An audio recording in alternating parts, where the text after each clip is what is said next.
Ahora sí estamos grabando. Bueno, a ver si puedo ver el chat.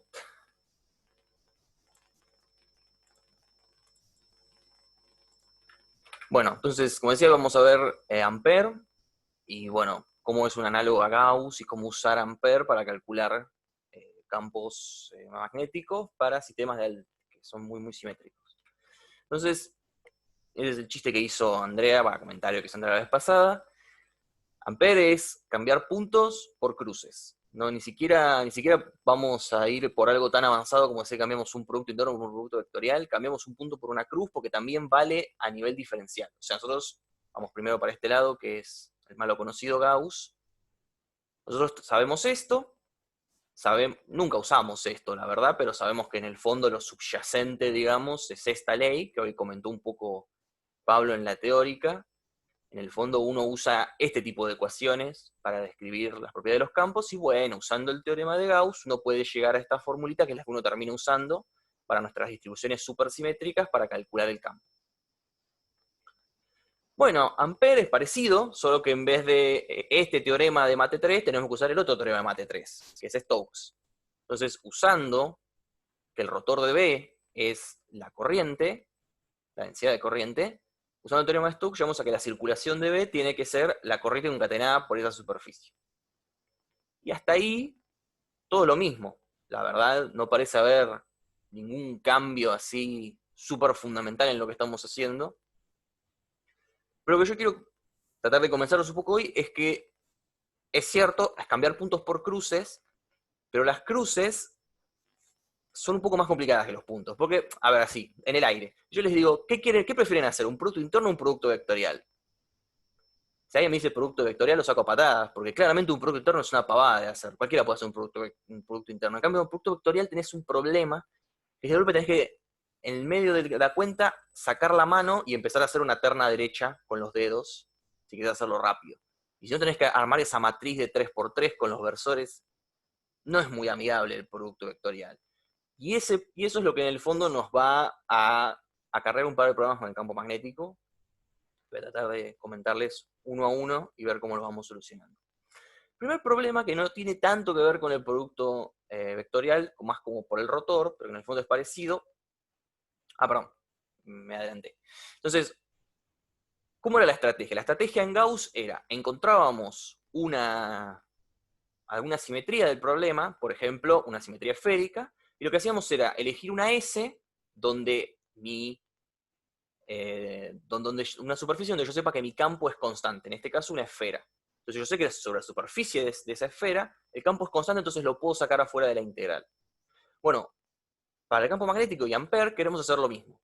Queremos encontrar una curva donde se cumpla que este producto interno, digamos, es constante, digamos, o sea, la dirección de B es igual a la dirección de DL, cosa que el producto interno de los versores me dé 1, algo que no cambie, y además que B, en módulo ahora, sea constante sobre esa curva, para que yo la pueda sacar afuera, y lo que me termine dando no sea más que el módulo de B por la longitud de esa curva. O sea, B, el valor de B a lo largo de esa curva, por la longitud de la curva, sea igual a la corriente concatenada. Esta siempre es fácil de calcular. Esta no debería ser nuestro principal problema, así como no lo era en Gauss. Ya vieron un par en la teórica, pero en general uno lo hace bastante a ojo. Jamás esta integral se hace muy pocas veces, en casos muy particulares. En general sale a ojo. Acá lo que tenemos es que esta parte que suena obvia, que es decir, lo separé en dos partes. Nosotros en Gauss decíamos, bueno, aunque sea constante sobre la superficie, estábamos. Porque en general nos daba que como era constante sobre la superficie, su dirección iba a ser la misma a la normal. Y acá con B no es tan obvio, porque no queremos que la dirección sea la normal de la curva, sino la dirección de la curva. Y eso genera un par de cosas un poco menos intuitivas, más o menos para mí son menos intuitivas, y las vamos a ir viendo. Pero ¿se entiende esta idea, aunque sea este concepto, cómo queremos utilizar Ampere? ¿Todos lo ven? O sea, queremos que B sea constante sobre la curva y paralelo al diferencial de longitud. Cosa que el producto interno este no me dé más que el módulo de B por el módulo de L, y como esto es constante, lo saco afuera, y al integrar en la curva me da la longitud de la curva. Bueno, tenemos otro problema, que es que, esto es un problema igual que lo vamos a esquivar elegantemente, pero es un problema, que es que cuando uno usa el teorema de Stokes, esta superficie no está unívocamente definida. O sea, dado una superficie, el volumen es único. Yo te doy un cascarón esférico, adentro hay una esfera, no hay con qué darle. Pero seguro esto lo vieron un poco en Mate 3, que cuando uno le da una curva, por ejemplo, este círculo sobre el plano, yo tengo infinitas superficies que tienen esa curva como borde, en ese sentido ampliado del borde, que hasta el día de hoy yo realmente no entendí muy bien. Yo puedo tomar esta superficie 1, que es lo más simple, que es lo que vamos a terminar tomando, que es simplemente rellenar la curva plana. Podemos tomar esta pseudo pelota de rugby o cualquier, o semiesfera, o podemos tomar cualquier fantasmita que se nos ocurra. Todas son válidas, y sobre cualquiera que yo quiera calcular la superficie, la corriente concatenada, me va a dar bien. Como todas me dan bien, nos vamos a quedar con esta. Pero se ve, ¿no?, que esto es medio a veces se usa como ventaja, hay veces que uno puede probar cosas calculando la circulación para dos superficies distintas, y con eso puede sacar información del campo sin tener que usar todo este argumento de alta simetría, de un B constante y paralelo y todo eso. Pero bueno, está este tema, probablemente en Mate 3 lo hayan un poco visto, este tema de que no es única la superficie cuyo borde es la curva en cuestión que estamos trabajando. Pero insisto, lo vamos a esquivar esto, siempre nos vamos a quedar con la curva, digamos, nuestras curvas siempre van a ser planas, porque los problemas de asimetría no te permiten curvas demasiado complicadas, entonces siempre van a ser planas, y vamos a tomar la superficie encerrada como en el plano de la curva. ¿Se ve esto? ¿No mareé? Bueno. Recuerden que yo no puedo ver caras, así que por favor no me hagan caras para que yo reaccione, porque no va a funcionar.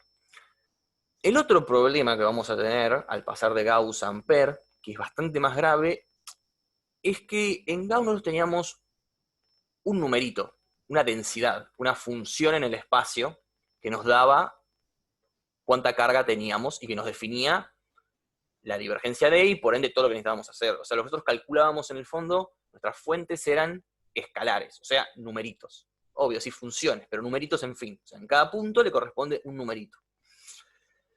En Ampère, nuestras fuentes son vectores, es un J, es una densidad de corriente. O sea, en cada punto yo tengo 3 coordenadas. Eso, bueno, es como, bueno, está bien, un factor 3, tenés tres cosas más que calcular. Pero va a tener algunos problemas cuando veamos el tema de las reflexiones.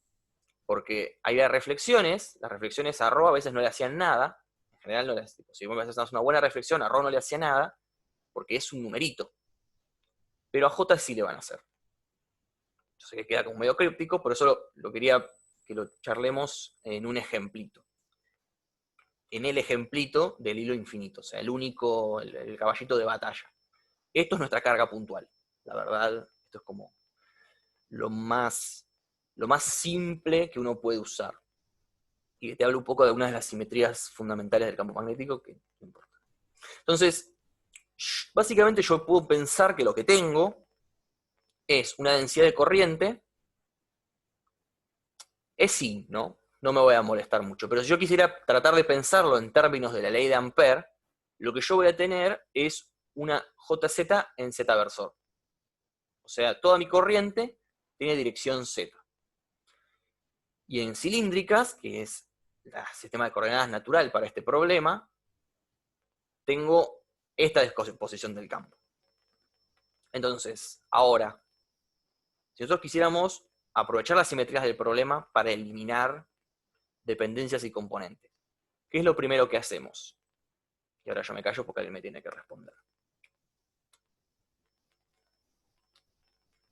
O sea, en el campo eléctrico hacíamos alguna operación de simetría y veíamos qué pasaba con las componentes de lo que quedaba del campo, a ver si la configuración que veíamos era la misma y cambiaba la componente, significa que no podés tener una componente en esa dirección. Perfecto. Y la reglita que yo ya había tirado de mi memoria, pero que vale, es usamos rotaciones y traslaciones para eliminar dependencias y reflexiones para eliminar componentes. ¿Se acuerdan de eso? Sé que en alguna clase lo Sí. comenté, Sí. creo que probablemente en más de una. Entonces, vamos a tratar de hacer lo mismo acá, porque en el fondo es la forma en la que cualquier vector le trata de eliminar componentes. Y ahí recién acabo de decir algo que está mal, y después capaz me dicen qué fue. Estuvieron prestando atención. Entonces, bueno, primero lo más fácil. Vamos a eliminar dependencias. Bueno, el sistema, claramente, si yo estoy en un punto y subo en el eje Z, voy a ver lo mismo.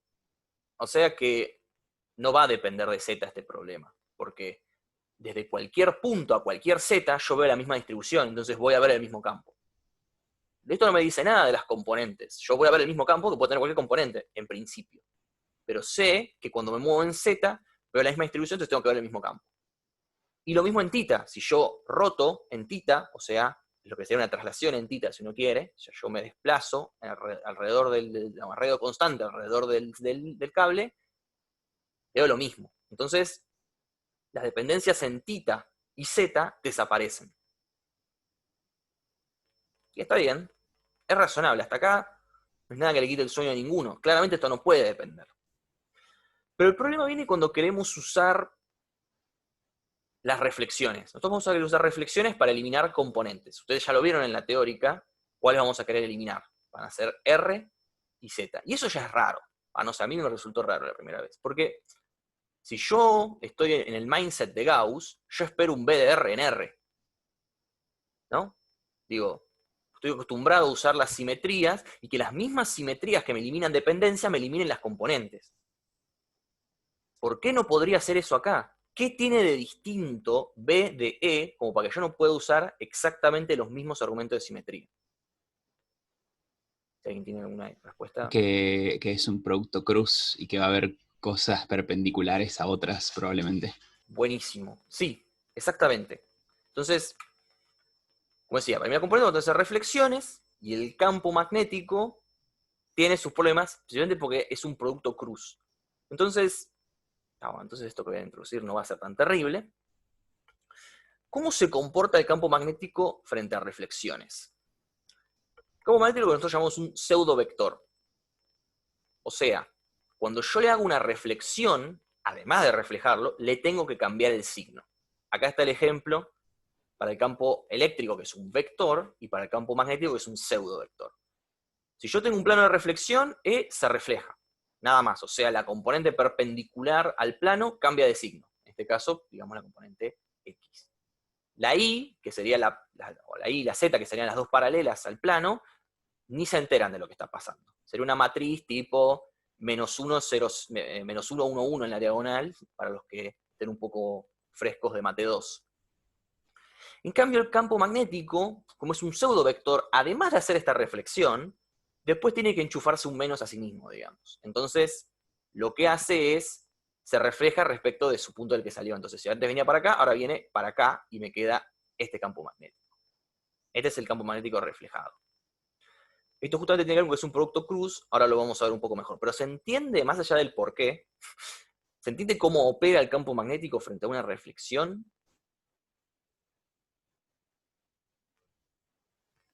¿Podrías repetirlo? Sí. Lo que tiene el campo magnético es, como es un pseudovector, que es un tipo de vector, no es un vector, ese es el problema, está asociado a que cuando yo hago una reflexión, normalmente lo único que hago es, respecto del plano, para un vector cualquiera, solo lo reflejo. O sea, hago la imagen especular. Entonces, si este tipito estaba apuntando para acá, en el reflejo me va para acá. Esto es para E, que es un campo, es un vector. Ahora, un pseudovector, tengo que hacer un paso extra, digamos, en la reflexión. O sea, reflejar no es solo lo que sería una reflexión normal para uno está acostumbrado, sino que además le tiene que dar vuelta al vector por completo, tiene que enchufarle un menos. Entonces, lo que antes apuntaba en esta dirección, para arriba, digamos, ahora tiene que apuntar para abajo. Entonces termina quedándome este campo eléctrico. Básicamente lo que hace es reflejarlo normalmente y después a todas las componentes les chanfleas un menos. Si te fijas, es exactamente lo que pasó acá. En la reflexión, la componente X tendría un menos y la componente Y quedaría igual, pero como después le enchufo un menos, la y se va para abajo, y la x vuelve a como estaba, que es en esta dirección. Ves que la componente x acá es así. ¿Se ve ahora un poco mejor? Sí, Ahora lo vamos a gracias. hacer igual con un ejemplito. Bueno, entonces ya no es tan trivial hacer las reflexiones porque tenemos un pasito extra. Tenemos que agarrar B y darlo vuelta. Entonces, por ejemplo, nosotros, imagínate que estamos viendo desde arriba al cable, ¿no? El cable ahora es un vector que está saliendo de la pantalla. Yo tengo una coordenada radial cualquiera, o sea, una coordenada que sale, acuérdense que x y y me van a dar igual por la simetría, entonces yo la llamo R nomás y voy en esta dirección. Imagínate que yo tengo un campo que tiene una componente en θ en principio, θ y R, de Z los vamos a encargar después. Entonces, B lo voy a poder descomponer como una componente en R y una componente en θ. Ahora, yo hago una reflexión respecto de qué plano y del plano que contiene al cable y al R versor, que es lo que yo haría, por ejemplo, para el hilo infinito cargado, el hilo infinito cargado de un campo eléctrico. Yo tomo este plano y reflejo, o sea, lo que está acá lo mando para abajo, y lo de abajo lo mando para arriba. Entonces, ¿cómo me queda después la reflexión? R no se entera porque R está contenido en el plano de simetría, entonces, digamos, tiene componente θ igual a 0, y 0 y menos 0 son iguales, entonces no le hace nada, pero el Bθ cambia por completo su signo. Y si estuviéramos con un campo eléctrico, acá paramos, ya está. Me quedo en este sistema y digo, pero el sistema no cambió, Bθ es igual a menos Bθ, esto es inconsistente, Bθ tiene que ser 0. Si B fuera un campo, si esto fuera, imagínense que yo cambio todas estas B's por E's, es exactamente lo que uno haría en un hilo infinito cargado. Haces la reflexión, el θ se va para abajo, esto es inconsistente con esto, entonces no puede existir. Entonces tiene que ser nulo. ¿Se ve hasta ahí esta analogía con el campo eléctrico? Okay. Pero no es un campo eléctrico, o sea, no es un vector, no es un campo eléctrico, es un campo magnético, no es un vector, es un pseudovector. Entonces, cuando yo tengo que hacer un pasito más, tengo que además cambiarle el signo, y cambiarle el signo es básicamente reflejar a B respecto de su origen, digamos. Entonces, lo que antes apuntaba para abajo, ahora apunta para arriba, que es equivalente a enchufarle un menos a ambas componentes. Entonces, Bθ sube y BR se va para atrás. Y después de hacer esto, lo que vemos es que la inconsistencia no está en θ, θ está perfectamente igual que antes. La inconsistencia está en R. Entonces, lo que tiene que ser 0 es B de R, no B de θ. B de θ es totalmente consistente frente a esta reflexión. Entonces, la componente que nos da un absurdo, digamos, cuya existencia nos arrojaría un absurdo, es la radial, es la que tiene que ser 0. Entonces, ahí ya estamos viendo esta cosa un poco rara. Va en R, depende de R, pero va en θ. ¿Se ve esto? ¿Se ve este argumento? Porque lo voy a seguir usando y no va a ser en casos más fáciles. Así que, please, díganme si no quedó claro y lo vuelvo a tratar de explicar. Es ¿Todos ven que esto? yo tengo problemas con esto, porque siento que vos usás, como que decís que, ok, esto es un pseudovector, entonces le tengo que enchufar un menos por Sí. acá. Pero no entiendo por qué decís que es un pseudovector. O sea, ¿por qué es cierto que esto pasa?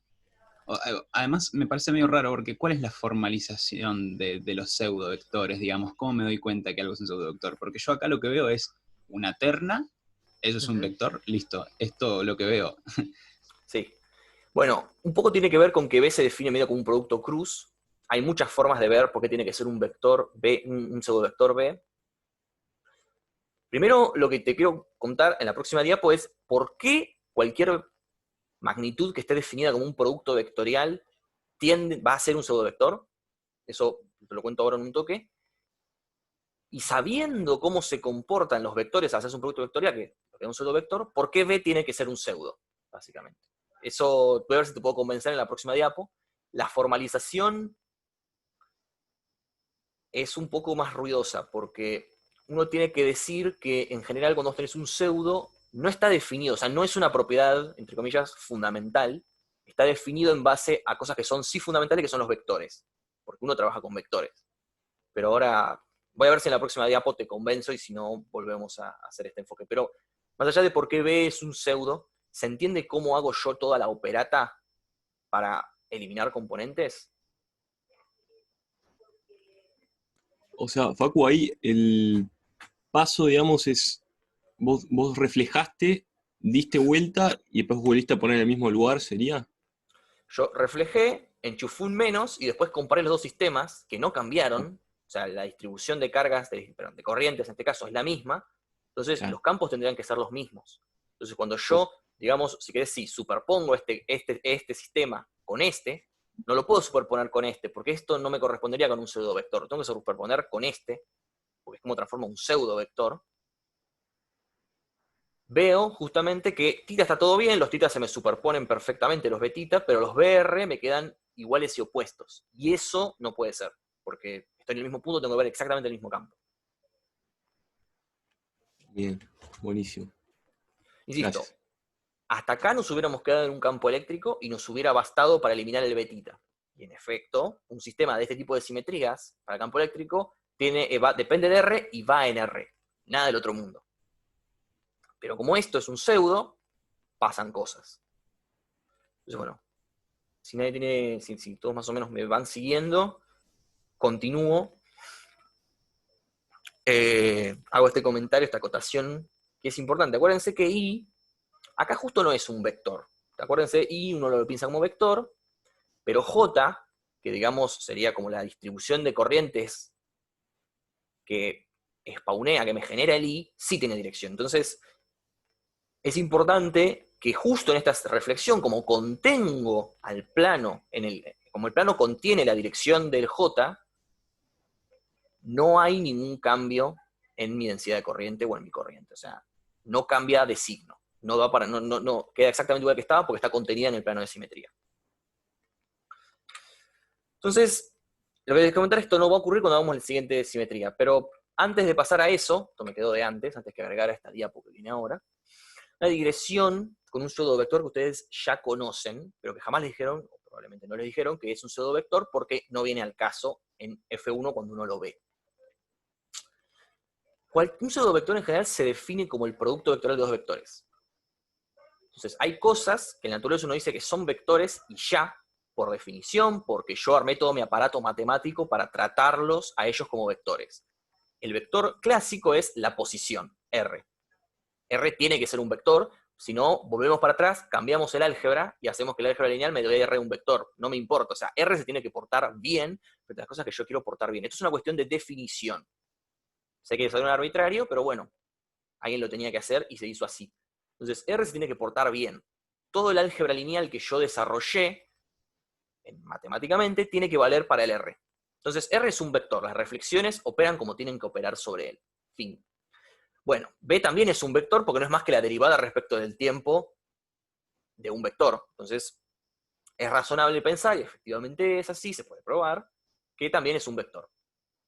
Está bien, nada del otro mundo. Esto tiene que ver con que uno puede sacar la derivada para afuera. Entonces, si yo le aplico una matriz a R para rotarla, para reflejarla, para lo que sea, la derivada puede salir y englobar a la matriz también. No importa. El punto es que R es un vector, sí, definición de la física, digamos, primer axioma de Newton, si quieren. V es un vector porque es la derivada de un vector.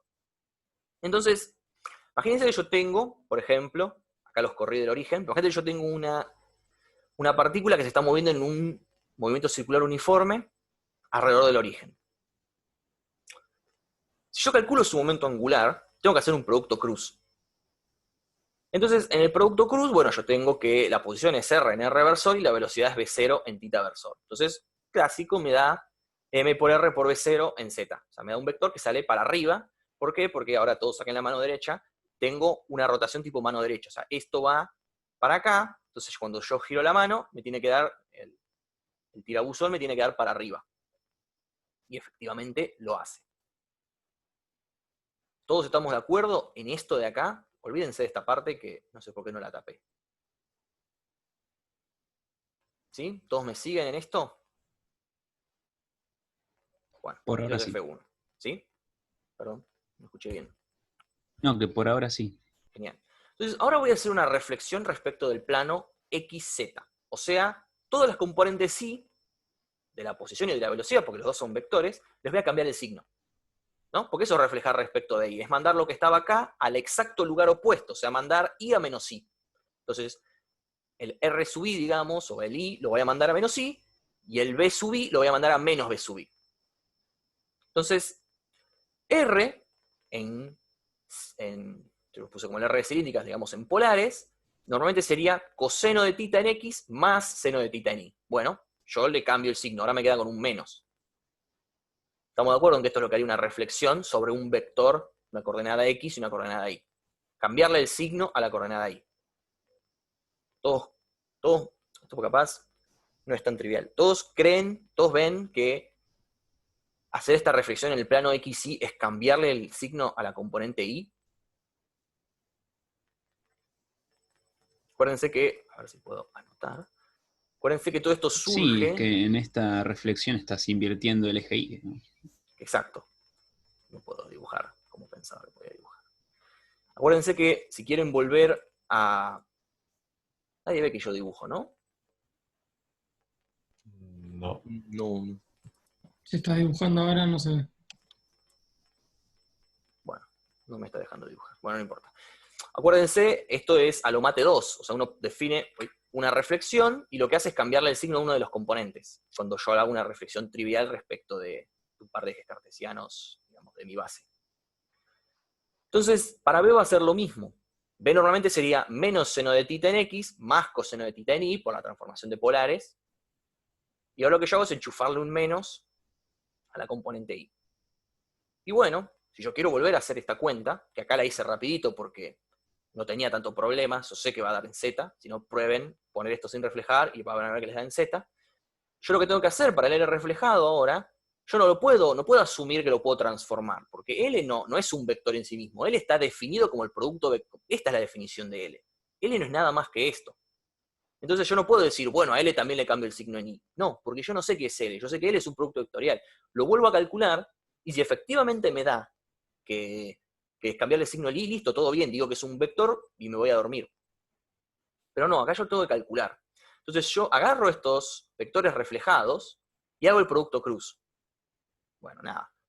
¿Cómo tengo que hacer? Tengo coseno, por acá se me va a anular porque tiene la misma dirección. Entonces es coseno por menos coseno, me da x, cruz con y me da z. O sea, menos coseno cuadrado, porque tengo coseno, coseno y un menos, x por y es z, en z versor, sería esto, digamos. Y después tengo menos seno por menos seno, o sea, más coseno cuadrado, pero por y por x, que por definición es menos z versor, ¿no? ¿Se acuerdan que es antisimétrico el producto vectorial? Si yo lo hago al revés, me sale un menos.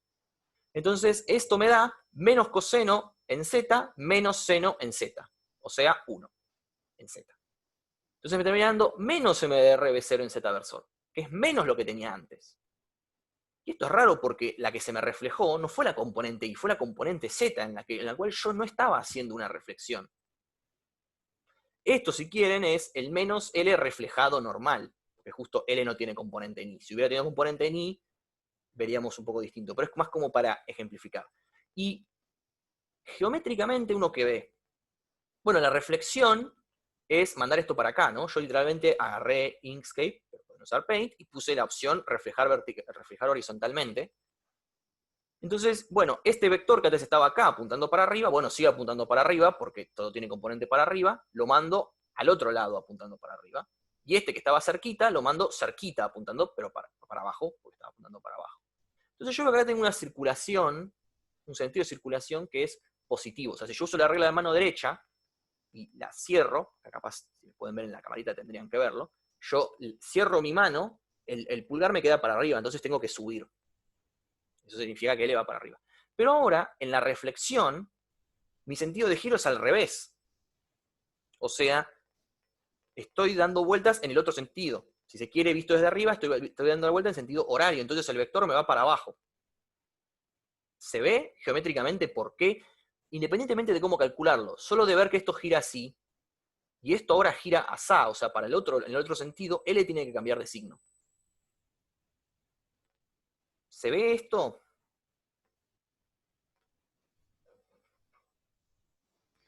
Sí, o sea, es que está relacionado al hecho de que hay como una rotación. Es como que si yo filmo una rueda que está girando y después invierto el video, la voy a ver girando para el otro lado. Exactamente, sí. Hay un montón de cosas parecidas que uno puede hacer entre una reflexión temporal y una reflexión espacial. Pero esto es más ver una rueda girando frente a un espejo. Sí, sí, perdón, con invertir me refiero a invertirlo tipo, no en el tiempo, o sea, Claro, como de derecha a izquierda. está bien. Igual es cierto lo que yo interpreté de lo que vos dijiste, de Claro, en que el si vos tiempo lo... también. ¿Cómo? Perdón. No, que sí es verdad que con el tiempo también, Con digo. el tiempo también, porque bueno, esto es como tener un tiempo dividiendo, entonces sale un menos del tiempo. En fin, no importa. ¿Se ve esto? A ver, voy a leer en el chat. Sí, perfecto. Bueno, genial. Entonces, en el fondo lo que está pasando es que las reflexiones me están cambiando el sentido de giro. Si uno lo quiere pensar súper mecánicamente, o sea, digo mecánicamente en el sentido de la mecánica newtoniana, no de, sí, de pensar sin pensar. Entonces, lo que nosotros pensamos es que lo que antes era un sentido horario, ahora es un sentido antihorario. O sea, las ternas derechas en una reflexión pasan a ternas izquierdas. ¿Qué es lo que pasa con sus propias manos? Ahora sí, yo voy a apuntar a la cámara, de hecho voy a dejar de compartir un segundo, así me ven. No, no se me va a ver. ¿Cómo me pongo? Estoy para el video, quiero que se vea también. Acá. Yo tengo una terna derecha. Si yo le hago una reflexión respecto de este plano, pasa a ser una terna izquierda, ¿no? Que es como mi mano. Mis manos son reflexiones entre sí. Entonces, lo que antes era una terna derecha, ahora es una terna izquierda, básicamente porque estoy en mi mano izquierda. Entonces, todos los productos vectoriales se van a tener que definir distintos, en general con un menos dando vuelta, porque cambié los sentidos de las ternas. Y eso es lo que pasa con los pseudovectores y el producto vectorial. Vuelvo a compartir. Eh, Espero con eso haberlos un poco convencido. Ahora lo que tengo que convencer, o sea, con esto espero haberlos convencido de que los productos vectoriales, cuando yo hago una reflexión, cambian de signo. Cualquier cosa está definida como un producto vectorial, cambia de signo. Ahora, ¿por qué B va a ser, tipo, B es un producto vectorial? Y sí, porque Biot-Savart nos dice que es un producto vectorial entre, perdón, ahí va a ir la tabla, entre J, que es un vector. Como me doy cuenta que es un vector, lo puedo comentar un poco después, y el diferencial de longitud, que claramente es un vector porque estamos acá en geometría, o sea, el de L no es más que una cuestión geométrica, geométricamente las cosas son vectores. Entonces, como yo lo defino como J por dl, J es un vector, dl es un vector, B tiene que ser un pseudovector. Y ya. Y si no lo podés pensar, también se sabe que el rotor de un vector es un pseudo y viceversa. Entonces, si vos querés que te dé un vector haciendo rotor a algo, ese algo tiene que ser un pseudo, cosa que esto, por esto, te dé un vector. Entonces esto tiene que ser un pseudovector. Esta es otra forma de verlo. Se puede ver usando la fuerza de Lorentz. Uno sabe que la fuerza es un vector, por favor. Me asusto si no. O sea, la fuerza claramente es un vector porque en el fondo es la derivada segunda de la posición, entonces tiene que ser un vector. Sin embargo, la fuerza de Lorentz me da que es U por B. Y U es un vector también. Entonces, la única forma de que yo puedo tener un vector saliendo de un producto vectorial es que sea vector por pseudo. Y eso me va a dar un vector. Todos me creen, entonces, sea levemente, que B tiene que ser un pseudo vector. Con esto de acá. Gabriel, ¿vos me creés? Sí, sí, sí, sí, ahora sí. Buenísimo. Bueno, entonces, esto es una digresión, está buenísimo pensar en esto. Esto es una cosa que a mí me complicó mucho la vida durante mucho tiempo, probablemente lo siga haciendo, pero tampoco hay que matarse, sino la verdad que a veces con creerse que como B es un pseudo, entonces cuando lo reflejes te va a cambiar el signo, te alcanza y te sobra para un montón de cosas. Entonces,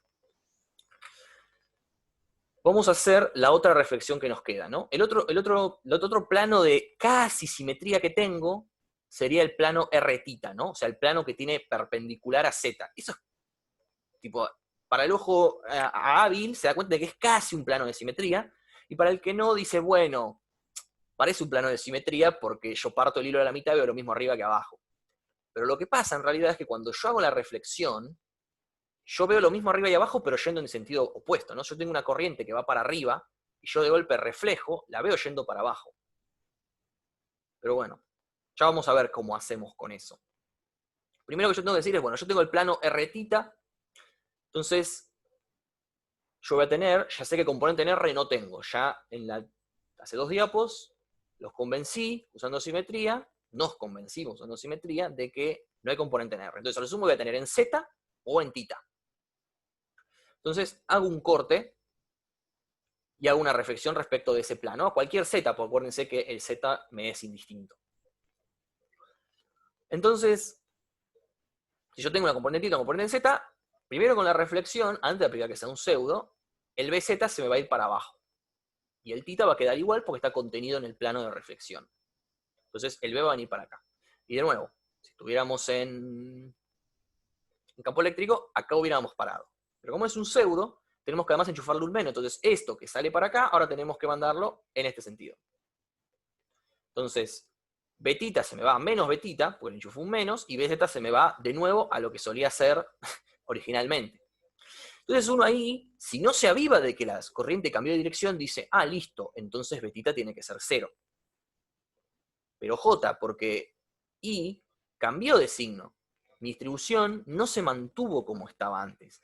Este plano de acá no es un plano de simetría, es un plano de antisimetría. O sea, cuando yo aplico mi reflexión sobre este plano, I cambia de signo.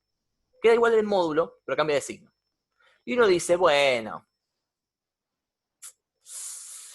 si ladra y tiene cola, digo, o sea, que quede el módulo igual y que cambie el signo, algo me tiene que decir, o sea, no voy a ser tan exigente de pedirle que el vector tiene que quedar exactamente igual. ¿Alguien se prendió el micrófono? ¿No? Bueno. Cami, me parece que tenés el micrófono sí, abierto. acá la veo. Genial. Entonces, está bien, no es un plano de simetría, es un plano de antisimetría. O sea, cuando yo aplico esta reflexión, el B hace todo lo que tiene que hacer, está bien, pero el I me cambia de signo. Y uno ahí dice, bueno, está bien, algo me tiene que decir, pero ¿qué me va a decir? Digo, ¿qué pasa si yo cambio el signo de I? ¿Qué pasa con B?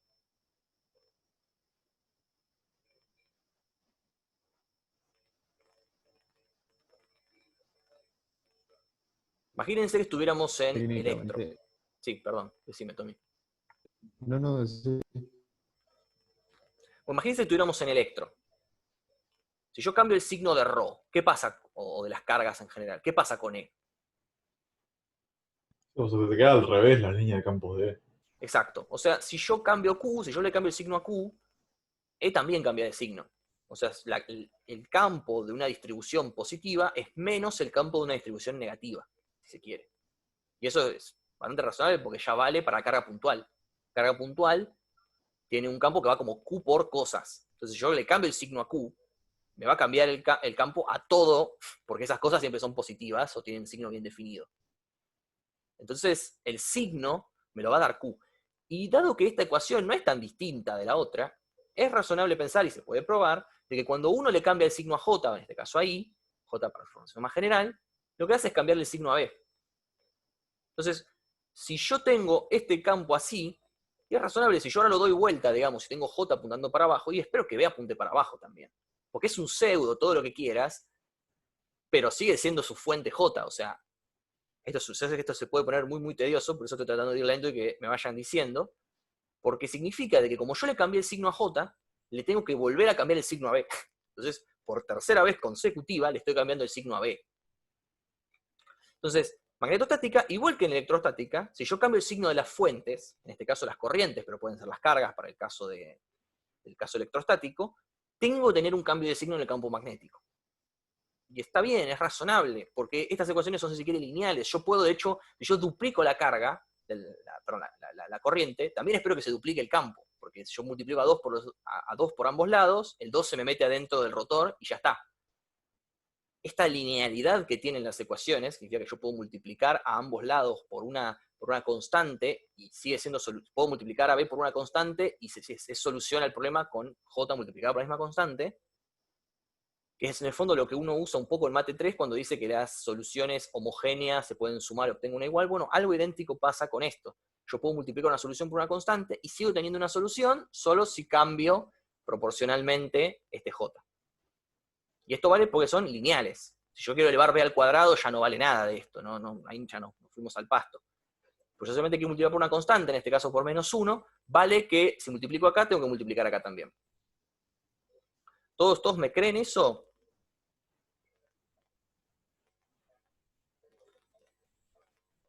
Tengo esos momentos medio complicados en los que no sé si nadie me pregunta porque es muy obvio o porque están tan perdidos que no me sabrían qué preguntar aunque quisieran. Sí, se entendió. ¿Se entendió? Genial. Es Yo tengo obvio, una pregunta. pero Sí. En el betita no termino de entender que cuando rota tiene sentido porque el i cambia digamos, apunta para abajo. O sea, ¿por qué que apunte hacia el hilo tendría sentido, digamos? Tiene sentido, pero independientemente de i, pues olvídate de i por un segundo. Todo lo que hicimos acá, tratamos a i y a b como si fueran dos vectores, o sea, un vector y un pseudovector, que existen en el espacio y que en principio no tienen ninguna relación. Nosotros dijimos, ponerle un vector i, más bien es un vector j, yo lo representé con i, pero el vector es j. Tengo un vector j que apunta en z, y un vector b que tiene esta dependencia. Y yo no dije que tiene ninguna relación entre sí todavía. Solamente estoy aplicando una reflexión y usando las reglas para reflejar un vector y para reflejar un pseudovector, estoy viendo cómo quedarían. ¿Se ve? Entonces, yo reflejo I, ok, se refleja, listo, nada del otro mundo. B también se refleja, obviamente se refleja la componente perpendicular a Z, o sea, la perpendicular al plano, o sea, la componente Z. Entonces, lo que antes estaba arriba, ahora se va para abajo. Igual que I. Pero, con B yo tengo que hacer un pasito extra, que no tengo que hacer con I, que es, además, chanflearle un menos a todo.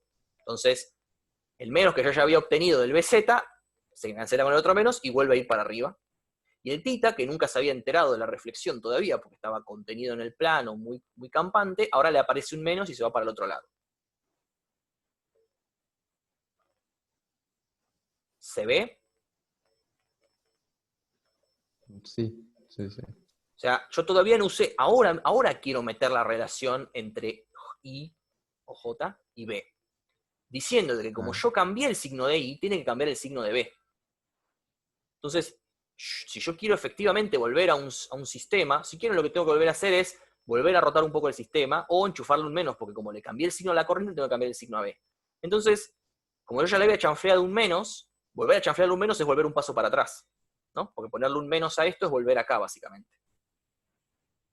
Entonces, B va a quedar así como estaba. Tendría que haber puesto un paso más. Perdón. B va a volver a estar así como estaba, porque como le cambié el signo a I, le tengo que cambiar el signo a B. Entonces, le enchufo todo un menos. Y el I, como le enchufé el signo, vuelve a estar como estaba acá arriba. O sea, el B, acá apunta para abajo, acá apunta para arriba, pero el I en ambos es el mismo. Entonces, lo que tiene que morir es la componente Z, porque es la que es inconsistente entre los dos setups. Me perdí Sí, en... Sí. al decir Bruno.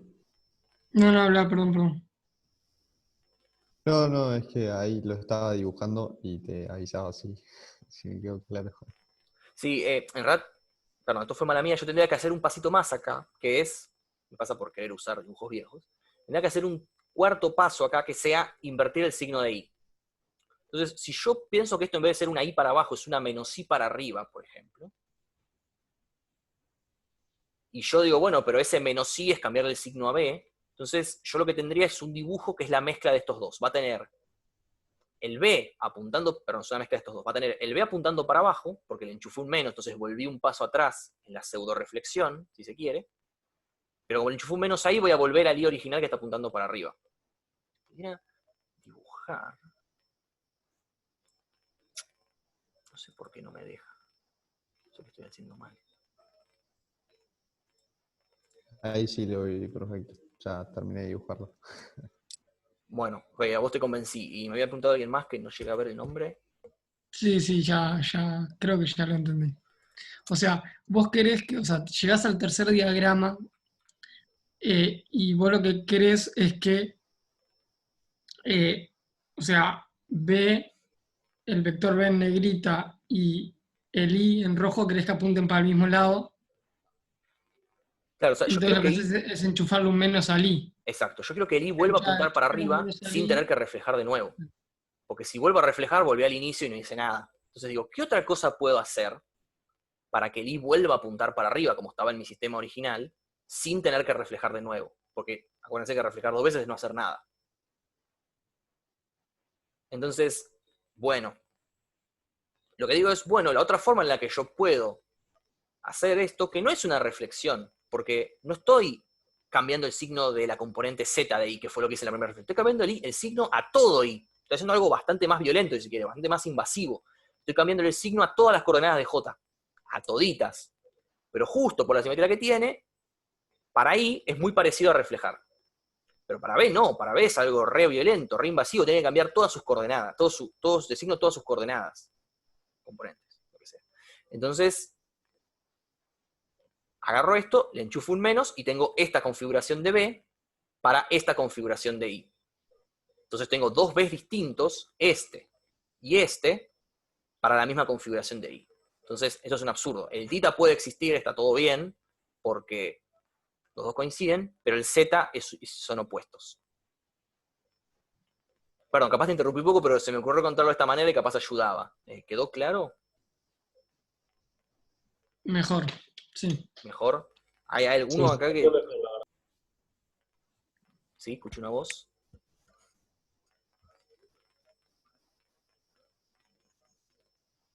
¿No? ¿Nada? O sea, yo tengo algo, pero no, creo que el que había hablado antes es otra persona, por eso estaba esperando, no sé si iba a hablar o no. No, decía que se entendía nada más. Ah, ok. No, ¿O lo que vos, digo yo Santi, es, entendés? ¿No te una vez entendés? que llegás ahí o sea, haces un paso, decís reflexión, después pasas un paso diciendo que es un pseudovector. Ya en ese punto, antes de decir, ¿qué tengo que hacer para dejar ahí como estaba antes? ¿No podés ya como darte cuenta de cuál es la componente que tendría que cambiar? Porque es como que está la BZ para el mismo lado y I está para el otro lado. Entonces es como que la inconsistente ahí es BZ, Sí. sin hacer como el... Sí, veo que en criollo podrías pensar que lo podés rotar. Le doy una vueltita a esto así, porque la rotación seguro no me rompe nada. Acuérdense, el campo magnético rota como cualquier vector. Eso no tiene ningún problema el campo magnético, aunque sea un pseudo. Los pseudovectores rotan normalmente. Entonces yo podría volver a rotar esto, digamos, pin, para allá, y usando la simetría en tita, dado que esto no depende de tita, cuando yo rote, todo este setup me va a quedar patas para arriba, pero de este lado. Y después rotando en tita hago... ¿Se ve? O sea, como saliendo de la Claro, pantalla, claro. si se quiere, salgo acá de la pantalla, pego la vuelta y me vuelvo a meter. Es otra forma de hacer lo mismo, exactamente. Eh, Capaz es mejor. Entonces, cuando yo vuelvo a hacer lo mismo, lo que veo es de nuevo que la inconsistencia está en Z, porque esto quedó apuntando para abajo, después de hacer toda esa operata, y el betita quedó como tiene que estar. Eh, pero bueno, gracias por esa acotación, está bueno, pueden pensarlo así si quieren, pueden pensar que hay otra forma de llevar al sistema a lo que estaba antes, de hacer una rotación alrededor de R, si se quiere, o sea, mandar esto, cosa de que este I vuelva a ir a Z, o sea, una rotación en este sentido, pero como ahora esto me va a quedar del otro lado, tengo que hacer una rotación para este lado.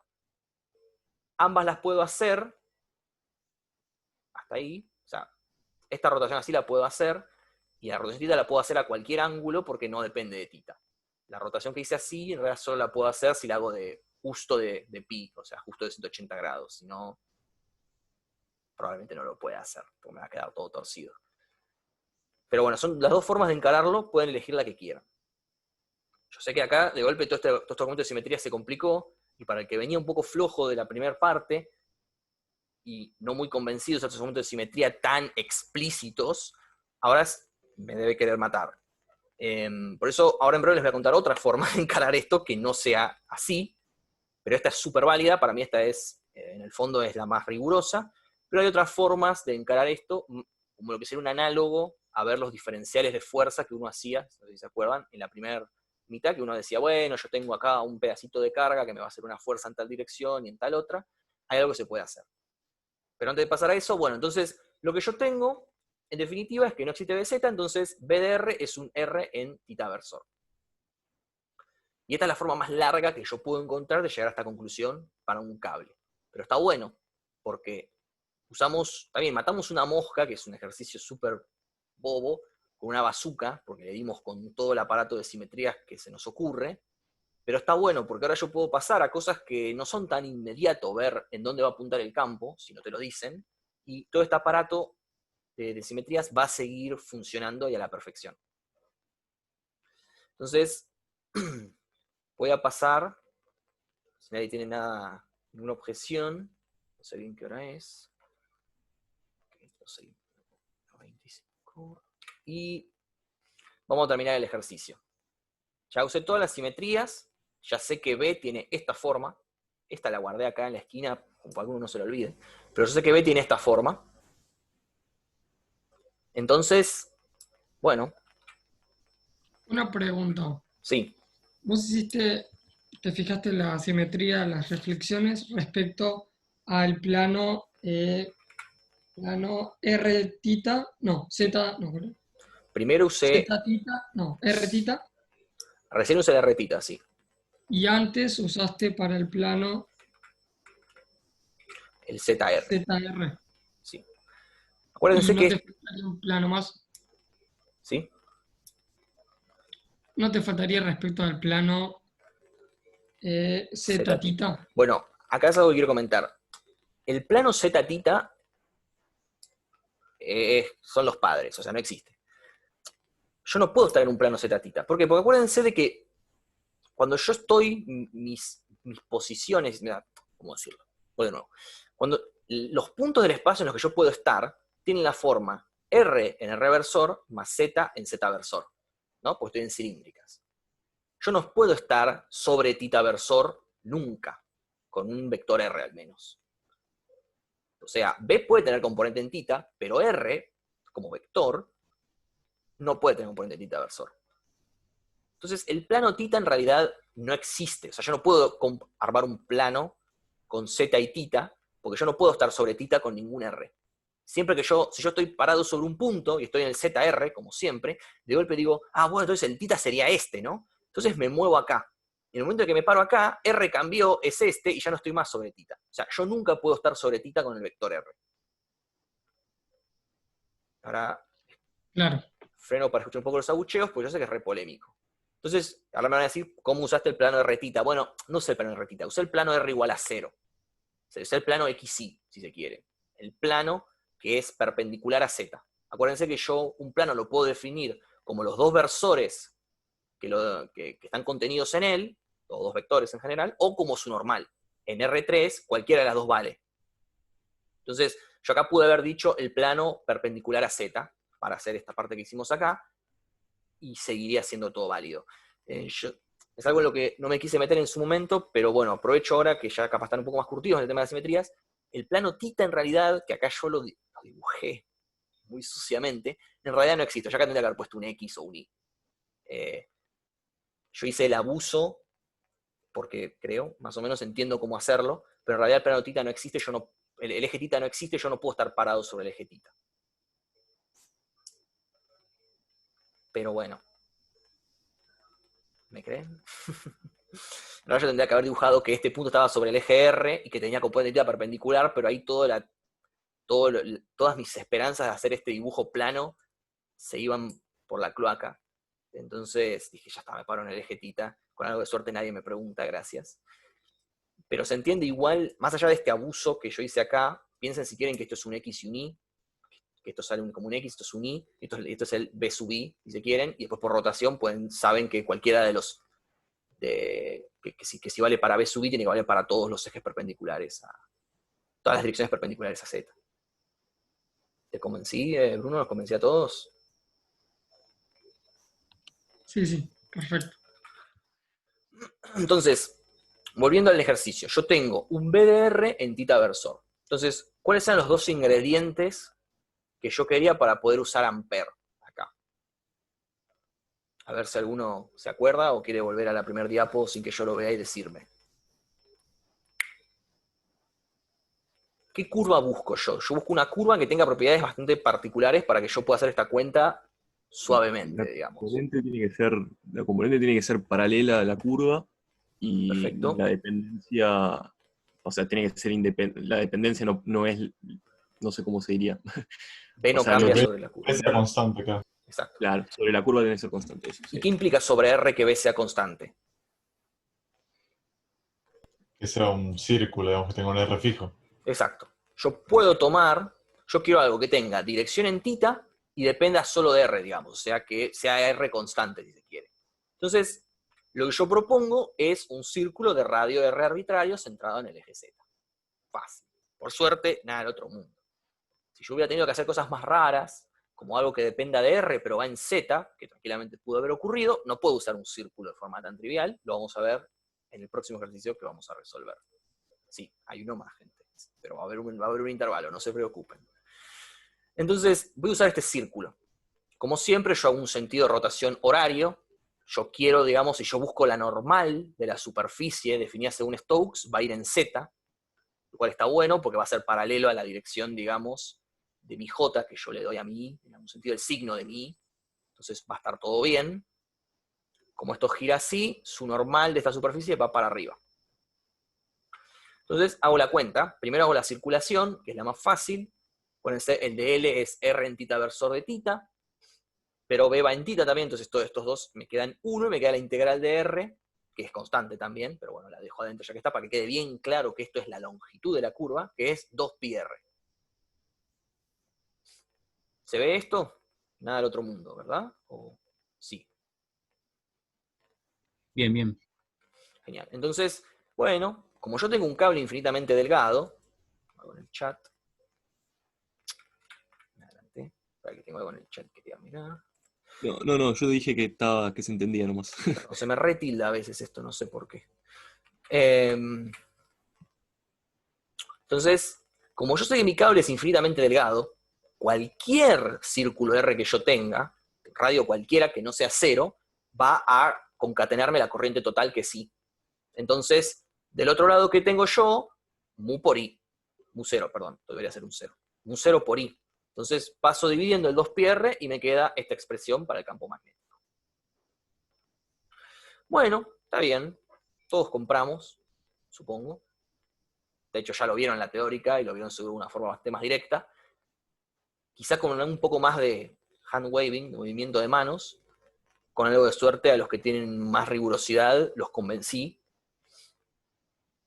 Pero entonces lo que uno tiene que sacar básicamente es que, ok, entonces el campo eléctrico tiene la misma dirección que la curva y decae con un determinado radio. Entonces, si yo miro desde arriba la corriente, cada elemento de corriente lo que me genera es un circulito, un flujo, las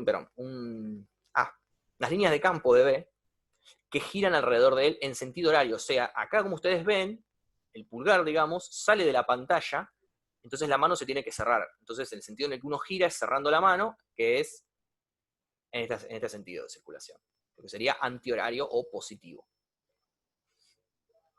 Ok. ¿Estamos todos convencidos entonces hasta acá? Porque esto es algo bastante general. Uno puede pensar, dado que viste que yo dije, el hilo infinito es como la carga, que es medio polémico. Yo sé, pues como, pero la carga era algo, un punto y esto es una línea, pero bueno. Yo en general puedo pensar esto primero. Como decía, que para una corriente que sale, yo puedo tener un campo que gira en sentido antihorario o positivo alrededor de esa corriente. Ahí vemos un poco por qué tiene que ser un pseudo, porque cualquier reflexión me va a cambiar las ternas, entonces me tiene que cambiar el signo de B. De hecho, si yo, de nuevo, pongo un plano de reflexión acá y me fijo cómo es la reflexión de B en mi mundo reflejado, esto está girando así, entonces yo lo veo girando así. Perdón, lo veo girando así. Siempre ves que no es fácil. Lo veo girando así, entonces lo veo girando en el sentido opuesto, pero ahí la veo igual. Otro ejemplo más de pseudovector. En fin, volviendo al tema, yo puedo evitar otro análisis de simetría si me aferro mucho a esto. Si yo pienso que en cada punto del espacio yo tengo como el centro de una corriente infinita que me genera un pequeño circulito, o muchos circulitos, perdón, que son mis líneas de campo de B. Y capaz, si yo sumo todo eso, en el fondo es medio hacer Biot-Savart, si yo medio que sumo todo eso, voy a poder ver que se me cancelan dependencias. Quizás. Me permito soñar. Pero ahora lo vamos a hacer explícitamente. Pero digo, en principio yo puedo siempre pensar hacia el principio de superposición, acá sigue valiendo. puedo pensar que cualquier distribución de corriente son muchas mini corrientes infinitas que me están generando cada una su propio campo de giro, su propio campo que está girando, y después sumarlas todas y ver si de eso puedo sacar alguna compensación de componentes. Ahora vamos a ver bien cómo lo hacemos, porque acá no es tan trivial. Acá no es, bueno, voy de la corriente al punto y me da radial. No, acá es voy de la corriente al punto y me da tangencial. Es un poco más tedioso. ¿Todos, esta diapo, entonces, estamos todos convencidos?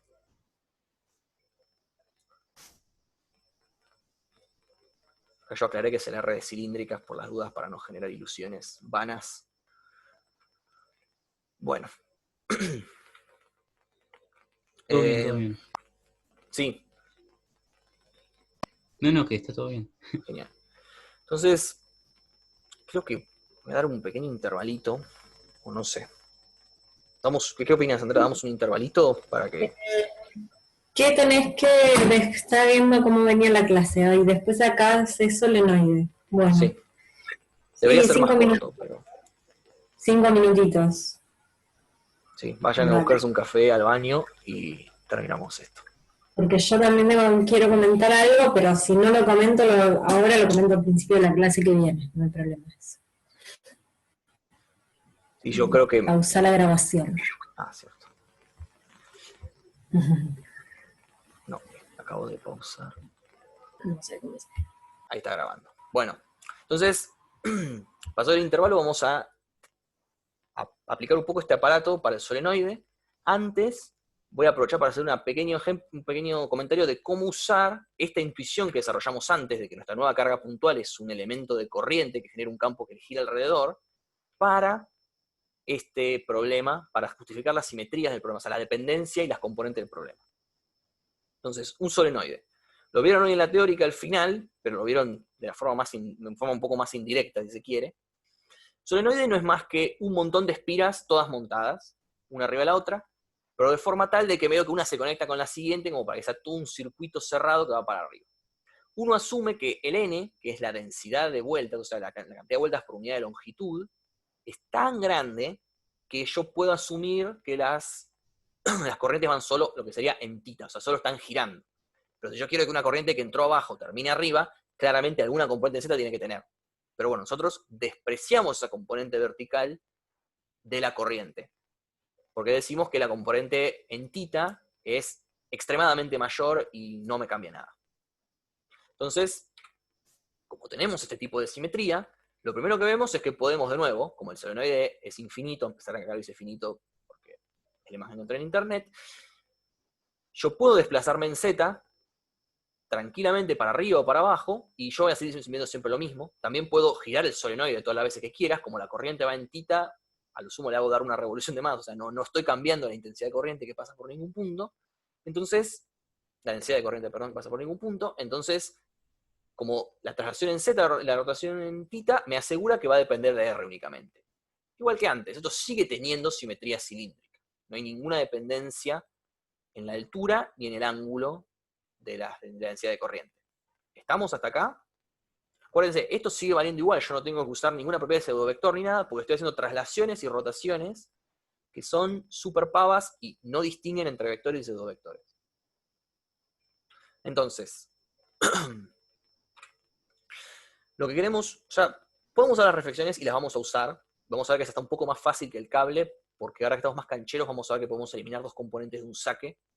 Lo pudimos haber hecho para el cable, pero no era nada pedagógico, a pesar de que esto ya no es muy pedagógico, era menos pedagógico todavía.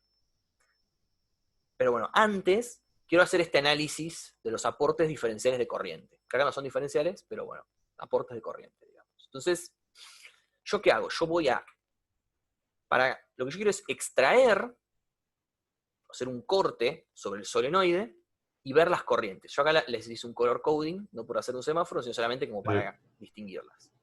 Facu, Entonces, perdón, no sé si soy yo solo, pero estoy viendo lo de reflexiones y campo magnético. O sea, la diapositiva esa, digamos. Me parece que sos vos nada más, ¿no? Creo que sos vos solo. Ok, gracias. Bueno.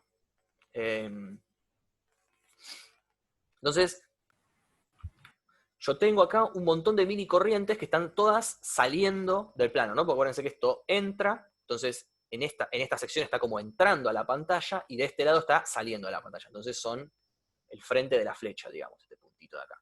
Yo les las codifiqué con colores porque yo quiero para cada una de estas corrientes dibujar su campo magnético a una distancia D de ella, ¿no? Porque son todas iguales, son todas idénticas, y yo quiero hacer una distancia D y dibujar su corriente. Bueno, esto es D. Mala mía. ¿Ven? Estoy a una distancia D y dibujo cómo es la línea de campo a distancia D, porque yo sé que esto solo depende de la distancia radial a este elemento de corriente. Entonces me voy a distancia D y dibujo toda la línea de campo para el rojo, y dibujo el campo en rojo. Bueno, para el azul hago lo mismo, y dibujo todo el campo en azul. ¿Se ve? Estos son como un B sub K, una especie de aporte al campo total del elemento de corriente késimo, si se quiere. ¿Estamos hasta acá? Ok. Bueno, para el verde hago lo mismo. A este voy a distancia D y me fijo como su línea de campo. Y para el rosa, o lila, o magenta, hago lo mismo. Entonces, lo que uno tiene que decir ahora es, bueno, ahora lo que yo tengo que hacer es sumar todas estas cosas. ¿Qué tan difícil puede ser? Solo tengo infinitas. O uno puede tener medio un flashback. Si hicieron F2, van a tener un flashback de F2, y si no, bueno, simplemente una especie de concepto de superposición. Yo veo que en este punto, por ejemplo, la intensidad de corriente del rojo va así, y la del azul va así. O sea, tienen componente así, esta es la componente, ponele X, son iguales y opuestas, y la componente Y son iguales, con el mismo signo y todo. Entonces, se van a ayudar y van a venir en esta dirección. Y en este punto voy a tener campo en esta dirección. Y lo mismo acá, y lo mismo acá, y lo mismo acá. Y ponele, acá también voy a tener un aporte de la componente roja, pero se va a compensar con el aporte de la componente rosa, y así sucesivamente. Entonces en este punto se me compensa la verde con la azul, al revés, la verde con la azul, y la roja con la rosa, y bueno, y cualquier que yo siga para arriba o para abajo, siempre voy a encontrar algún elemento de corriente para arriba que apunte en la dirección opuesta a uno que está abajo. Su espirita, digamos, su girito del campo magnético se me va a compensar con una que tiene abajo. Entonces, nunca voy a poder tener una componente que venga en esta dirección. De la misma manera, tampoco voy a tener una componente que salga del plano, porque lo mismo, voy a tener algún pedacito arriba, y así, sucesivamente.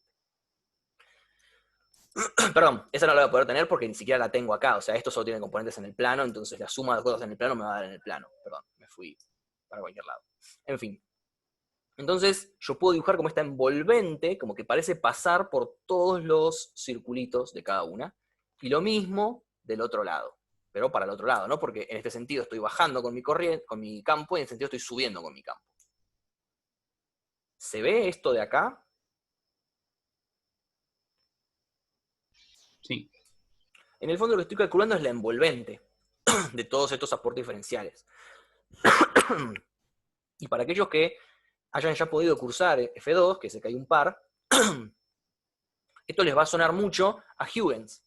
Esto es muy parecido a Huygens, pero si quieren con frentes de onda cilíndricos en vez de esféricos, pero en el fondo es la misma idea. Yo tengo como el frente de onda de cada uno de los puntos, y me va a terminar dando la envolvente de todos.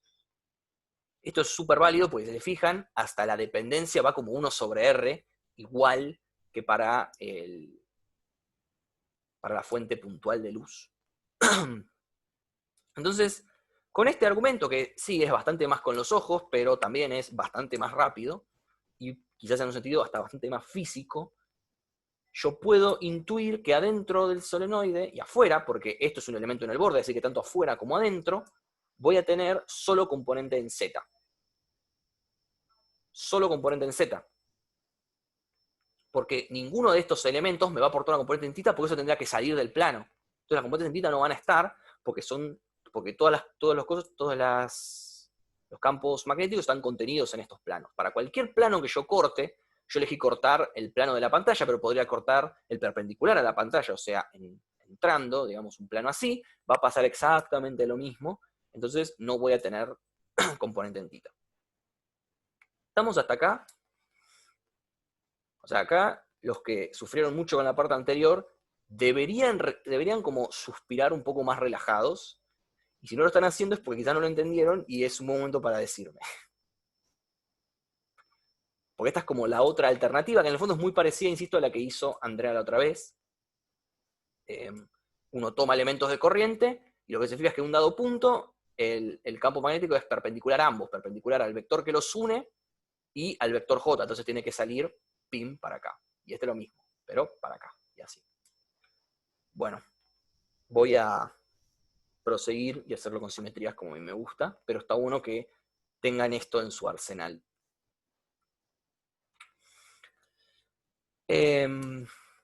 Bueno, usando simetrías, acá podemos, estamos un poco más cancheros, podemos eliminar todo con un solo plano de reflexión. Yo voy a usar el plano ortogonal a Z. ¿Ves? Acá no cometí el error, por suerte, de llamarlo de retita porque no existe. Lo llamé el plano ortogonal a Z. O sea, un plano que agarra el solenoide y justo entre dos espiras me lo parte al medio, digamos. Cosa de que tengo la misma cantidad de espiras arriba que abajo. Entonces, supongamos en ese plano que yo tengo una componente B ortogonal a Z. Lo voy a llamar B perpendicular. Esto puede tener componente en cualquier dirección, puede ser en R y en θ. Es una combinación de las dos en general. Pero lo que importa es que es perpendicular a Z. Entonces, para ese sistema, yo voy a tener esta dirección, que es la dirección del B perpendicular, que no sé cuál es, puede ser que sea I, puede ser que sea Z, puede ser que sea cualquier cosa, es alguna, pero que es perpendicular a Z. Es lo único que importa. ¿Por qué me importa que sea perpendicular a Z? Porque si es perpendicular a Z, la reflexión no le va a hacer nada, porque está contenida en el plano. O sea, es perpendicular a Z y está sobre el plano. O sea, entonces el punto está sobre el plano, y es perpendicular a Z esta dirección, así que está contenido en el plano. Por ende, las reflexiones que yo haga a este betita, la primera reflexión no le va a hacer nada. Recién, cuando yo aplico el pseudovector, le va a hacer algo. ¿Se ve esto?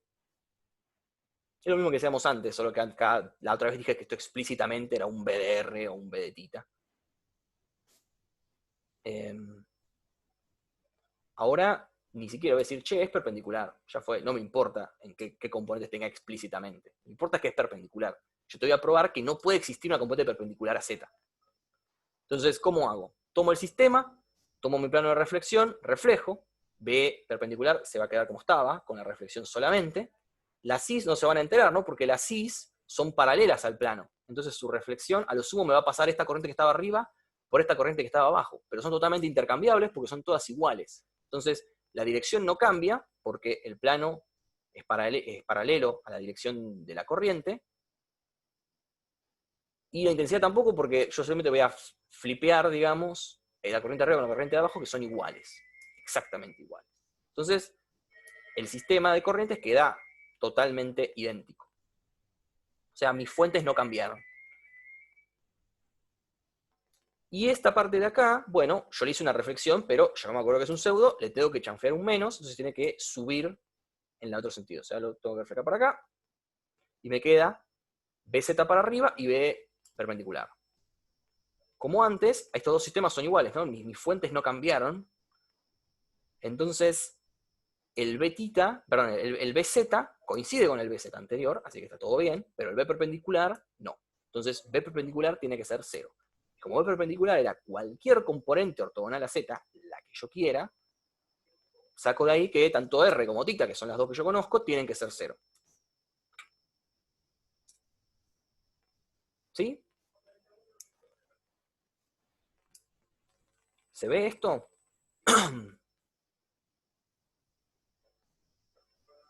Sí. Es el análisis que habíamos hecho antes, ¿no? Es el análisis que estábamos haciendo antes, pero nos dimos cuenta que lo podíamos generalizar. De hecho, ustedes pueden hacer esto mismo para el plano RZ, me parece. Sí, el RZ. Y si hacen bien esto y escriben bien el B perpendicular, se pueden dar cuenta que pueden eliminar las dos con un solo problema, y toda esa parte de la antisimetría que hicimos antes no es estrictamente necesaria para eliminar las dependencias, pero está bueno que, aunque sea, les suene la noción de una antisimetría porque es clave. Acá, insisto, hicimos lo mismo, Gaby, lo hicimos lo mismo que antes, pero ahora como que generalizamos la noción de qué componente tengo además de Z, y me doy cuenta que no puede existir ninguna perpendicular a Z. Entonces me saco las dos componentes de un plumazo. Entonces, lo que vemos es que la única componente que existe, que lo vimos de dos maneras, va en Z. Lo vimos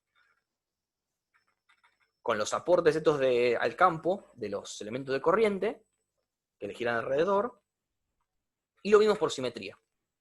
La dependencia, acuérdense que salió regalada simplemente de usar este argumento de siempre, de que el sistema no cambia cuando yo lo roto o lo traslado. Esos son los que me sirven, acuérdense, para eliminar dependencias.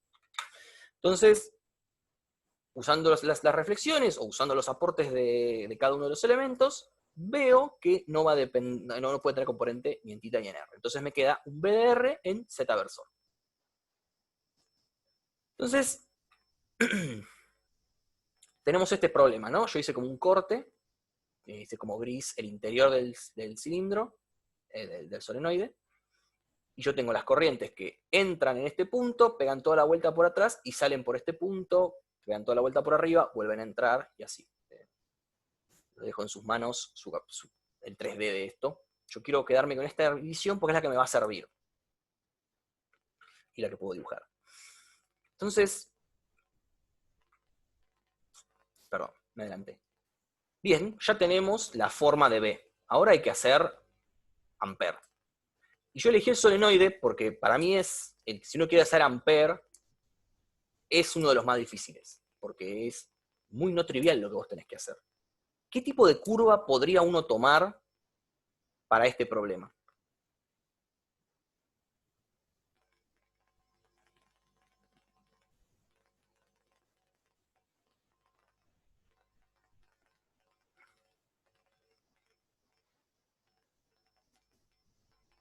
Acuérdense, lo que necesitamos habíamos dicho que sea paralelo a la dirección de B, que sería Z. Yo ahí fui un poco restrictivo. Acuérdense que puede ser paralelo o perpendicular. El punto es que sea siempre igual, que no varíe el ángulo a medida que yo voy moviéndome a lo largo de la curva. Entonces, algo seguro que vaya en Z. Tiene que tener alguna parte que vaya en Z. Podría tomar quizás, la tiro, no estoy seguro, como si fuera una especie como de rectángulo, digamos. Perfecto, puedo tomar un rectángulo, ¿por qué? Porque en esta parte que yo tenga acá va a ser paralelo a B, perfecto, y en la otra parte va a ser perpendicular. Entonces, el producto interno sigo sabiendo cuánto vale y va a ser 0. Es cierto, en este tramo de acá, B no va a ser constante porque voy a estar cambiando el radio a lo loco. Pero no es tan problemático. Entonces, vamos a usar un cuadrado, sí. Vamos a usar un cuadrado, pero no quiere decir exactamente qué cuadrado vamos a usar todavía, porque yo tomo un cuadrado centrado justo en el medio, ¿no? Yo tengo un cuadrado que está centrado sobre el eje. Entonces, voy a tener una parte que va para arriba y una parte que va para abajo. O sea que la integral en B acá va a ser positiva, porque voy para arriba junto con B, digamos, y en la parte de acá va a ser negativa. Y si estoy centrado, las dos distancias van a ser iguales. Entonces voy a tener B menos B, y me va a dar 0, y qué capos que somos, la corriente concatenada es 0, porque estoy adentro, y hice una integral que da 0 siempre. Ahora lo voy a poner un poco mejor, quizás.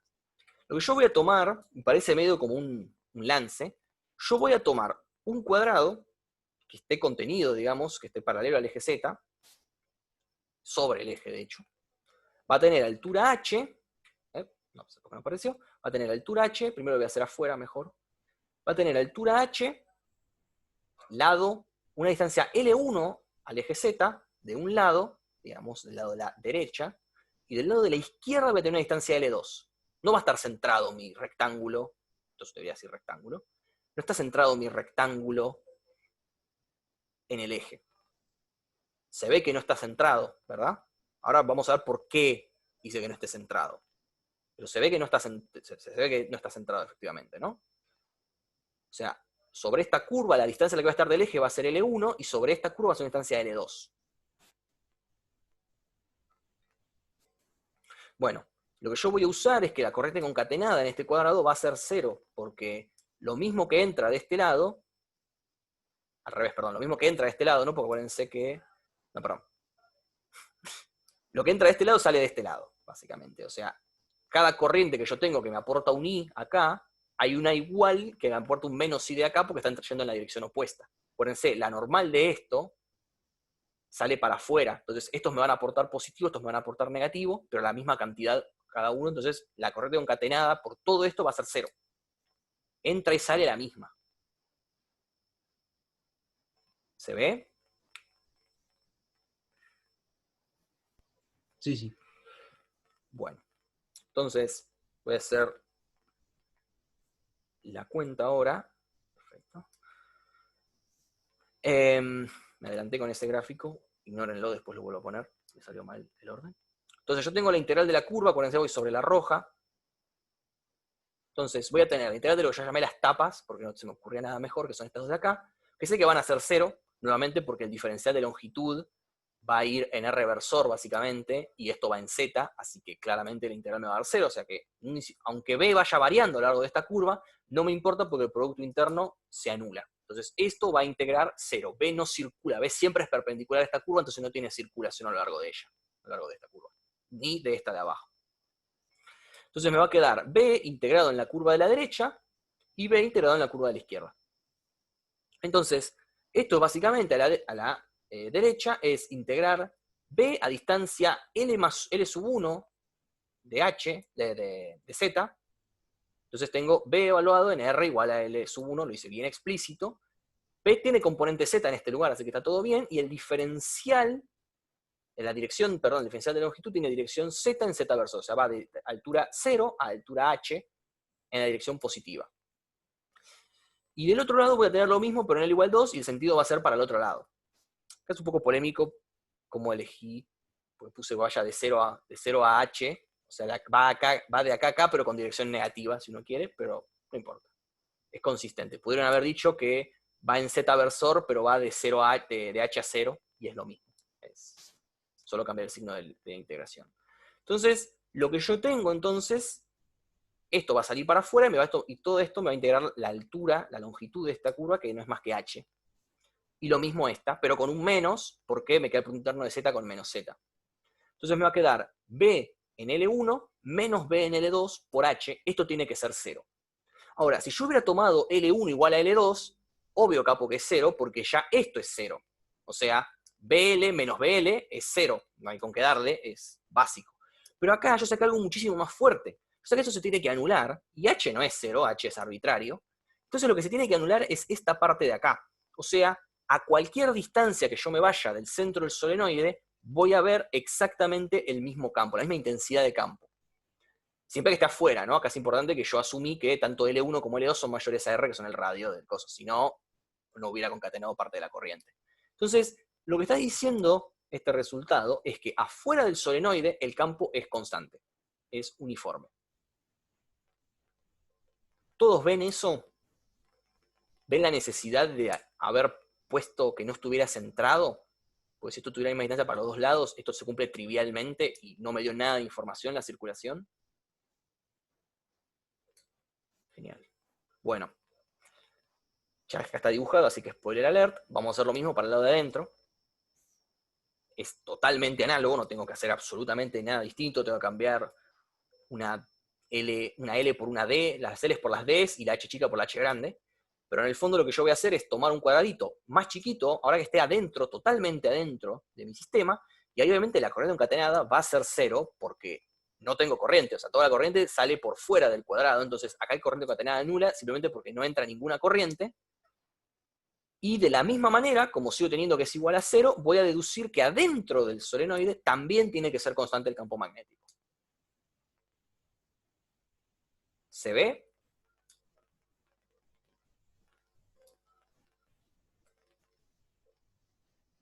Bueno, espero que sí. Entonces, saqué que el campo magnético es constante afuera y constante adentro. Pero sería muy jugado de mi parte, como yo tuve que explícitamente decir que estos son los dos adentro y estos son los dos afuera, sería muy jugado de mi parte decir que tanto adentro como afuera va a ser igual, ¿no? Claramente no. O sea, yo lo único que probé es que es constante por tramos, tanto adentro como afuera. Porque, de hecho, acá se ve claramente que esto es una desigualdad estricta. Yo no puedo evaluar sobre el borde del solenoide todavía. No lo voy a poder hacer nunca igual, pero en particular ahora no puedo. Entonces, lo que yo tengo es que B de R que es nuestro módulo, si se quiere, del campo, es constante para R menor a R grande y para R mayor a R grande. No necesariamente la misma, entonces en principio voy a tener un B0 en Z versor adentro del solenoide y un B1 en Z versor afuera del solenoide. Bueno, ¿cómo puedo hacer para sacar B0 y B1 ahora? A ver, ¿qué me dice?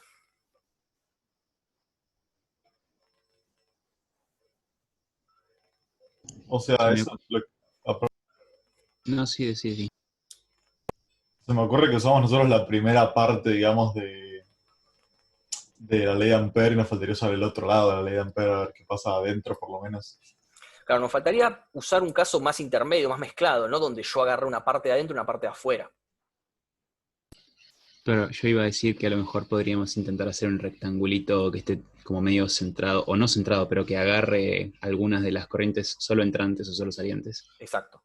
Damos algo que agarre tanto, por ejemplo, solo corrientes salientes. Por ejemplo, podría tomar un rectángulo acá, y ahí no va a ser cero la corriente concatenada. Entonces, voy a poder relacionar B1, ¿no? Porque adentro voy a tener B1, B0, y afuera voy a tener B1, y los voy a poder relacionar a través de las corrientes concatenadas que yo agarré acá. Y hubiera estado bueno hacerlo así, pero lo hice de otra manera, perdón, pero van a ver que es equivalente. Yo lo que hice en realidad fue, primero me abusé, que yo dije, porque esto es algo que va a haber que hacer de todos modos, que en el infinito B se va a cero, ¿no? Polémicamente hablando, se puede justificar de la misma manera que usábamos antes con el campo eléctrico. B sigue siendo algo cuyo módulo depende de la distancia al cuadrado, entonces para distribuciones que son infinitas en una única dirección, se tiene que ir a cero, por lo menos como 1 sobre la distancia radial en este caso. Entonces uno esperaría que B para R yendo a infinito se vaya a cero. Y eso solo puede ocurrir si B1 es estrictamente cero. ¿No?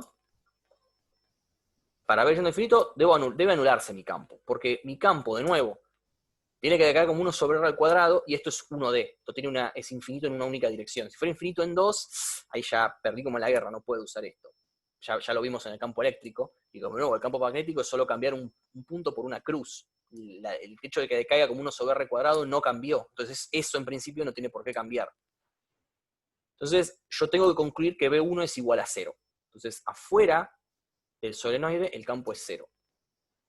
Importante que sea infinito acá, ¿no? Si el solenoide fuera finito, minga, pero es infinito. Eso significa que, ¿la intuición cuál es? La intuición es un poco que las líneas de campo, acuérdense, giran alrededor de la corriente. Entonces, si yo quiero tener un campo afuera, en algún momento tiene que haber pegado la curva y haberse metido, ¿no? Yo tengo que tener un campo magnético, por ejemplo, que está girando así alrededor de todas mis corrientes. Pero eso ni a gancho puede pasar si todo esto es infinito. ¿Dónde se mete? No puede atravesar la corriente del campo magnético así como así, tan campante. Entonces, el campo viene para arriba, diciendo, bueno, cuando se terminen las corrientes me paso al otro lado, y nunca se termina. Entonces, el campo nunca se puede pasar para el otro lado. Entonces, acá nunca hay campo. Las líneas son todas en el eje Z y se van hasta el infinito. Se cierran en el infinito, si se quiere. Se ve, me fuman de acá, si no, no sale, ese es el problema. O sea, realmente te falta una condición, porque hacer Ampère acá, o del otro lado, es lo mismo, te va a dar una relación entre B0 y B1, pero tenés una ecuación para dos incógnitas. Entonces, no sale. ¿Qué onda? ¿Me creen? ¿Vamos bien por ahora? Sí. El campo está de cuarentena infinita. No, eso es algo bastante que vamos a ver bastante. Con configuración de tanta simetría, el campo no puede atravesar las corrientes. En fin.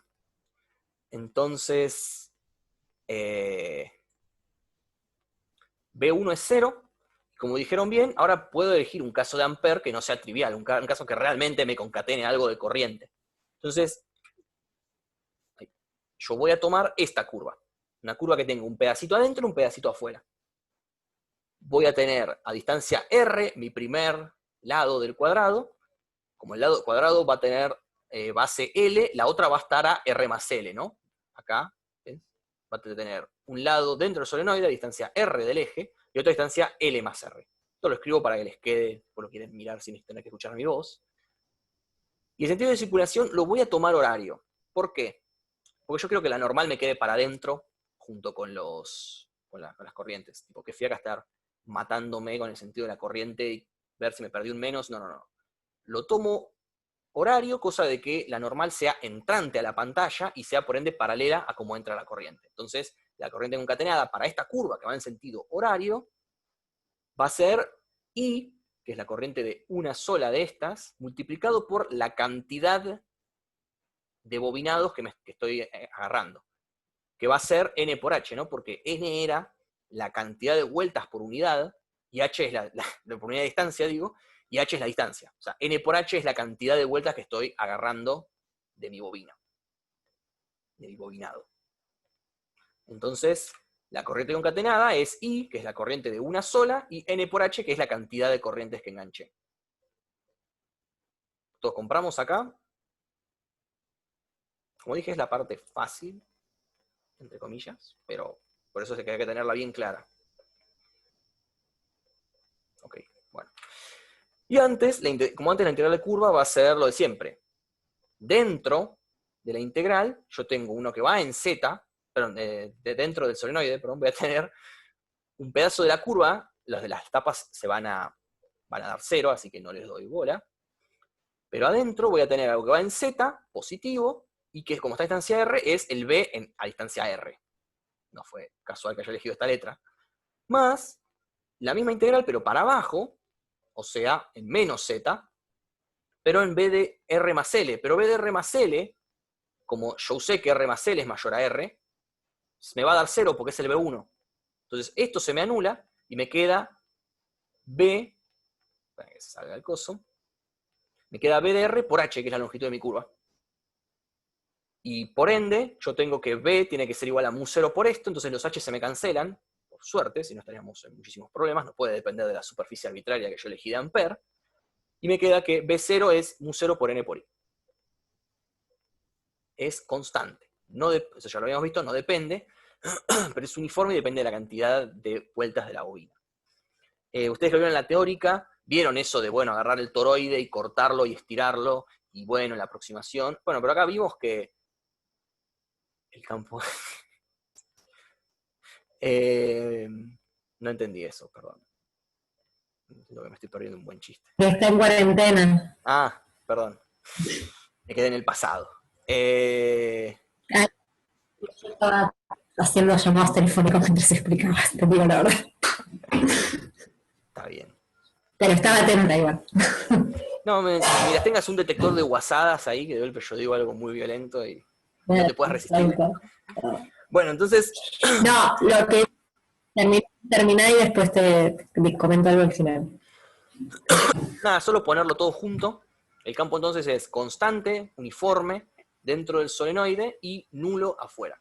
Y eso está bastante bueno, porque hace que muchos de los problemas que a veces uno dice, se tiene un campo uniforme, bueno, se puede lograr, no es tan difícil. Agarrar un solenoide, hacelo mucho, mucho, muy grande, realmente con L mucho más grande que lo que sea que pongas adentro de ese solenoide, y tenés un campo magnético uniforme. Sos Gardel. Así que, sí. No, una de las cosas que yo viste que te decía que yo uso el campo en el eje, pero en algún momento, como que todas las simetrías, todas las curvas, lo que te permite es ver demostrar que el campo adentro y afuera son uniformes y te permite ver cómo es el salto de ese campo de adentro a afuera. Pero en algún momento te necesitas el módulo de alguno de los campos, o el de adentro o el de afuera.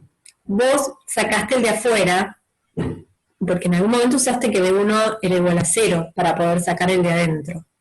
Entonces, yo lo que te decía que otro truco es sacar el solenoide finito en el eje Z y cerrar ese solenoide infinito y entonces tenés el B0, digamos.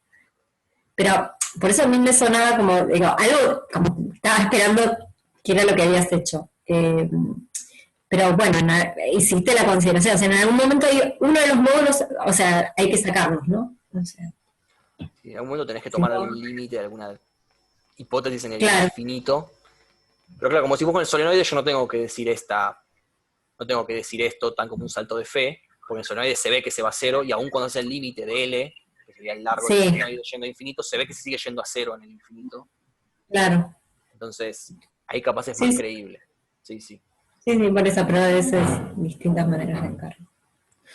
Bueno, si les quedó claro, esa es una otra muy buena forma, de hecho, probablemente un poco mejor para sacar esto, pero esta forma me gustó porque era como usar ampere y ampere y ampere y ampere. Sí, es ampere puro.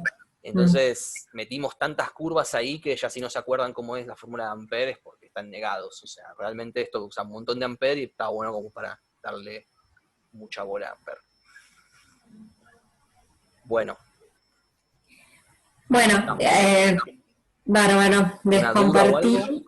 Perdón, Ah, Sí, perdón, yo tengo quiero- una pequeña duda.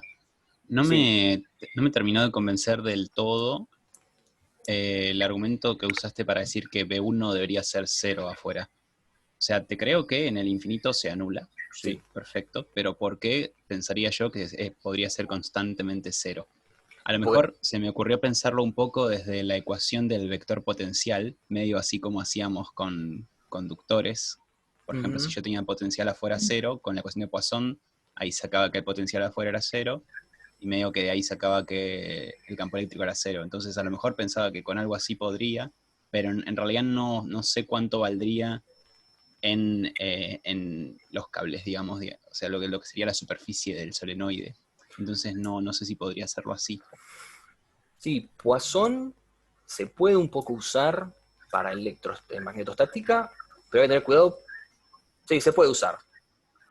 Pero es un problema porque tenés una ecuación de Poisson en 3 coordenadas, las 3 coordenadas de A. O sea, tenés una ecuación de Poisson para cada coordenada. Podrías pensarlo así, sí. Sí, podrías. Pero yo en realidad lo que usé, yo no dije que tiene constantemente 0 solo por esto. Yo ya probé que afuera es constante. Ya antes, la de anterior, Ahí está, cierto, claro. yo usé que, ya te probé que era constante afuera, y como es constante, y tiene que ser 0 en algún punto, que en este caso yo dije que es el infinito, pero de nuevo puede ser una estancia muy grande nomás, tiene que ser el infinito en sí mismo, la única solución que es constante y 0 en el infinito es la función constantemente 0.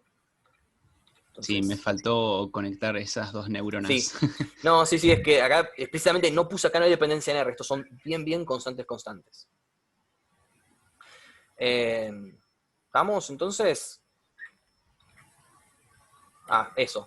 Justo se me ha hecho el comentario encima. Comparen con el campo en el centro de un solenoide finito. Si se fijan, cuando ustedes van al centro de un solenoide finito, o sea, justo en el medio, les queda exactamente esto. Lo que pasa es que cuando uno extiende al infinito, el medio es todo, porque todo es igual, y bueno, el eje Z parece que también es todo. Así que no se olviden cómo refleja el campo magnético. Si entendieron el meme, más allá de que sea bueno o malo, yo no me voy a hacer mi capo, si lo entendieron, este meme tiene que salir rápido, y si no, bueno, regresen la clase y capaz en algún momento les hace algo de gracia. Y se te llenó el chat, ¿eh? En comentarios. Al fin dije algo. Buenardo, me emociona. Por Dios. Bueno, acá la señora. Déjame compartir pantalla, mi Facu. Entrego el mando.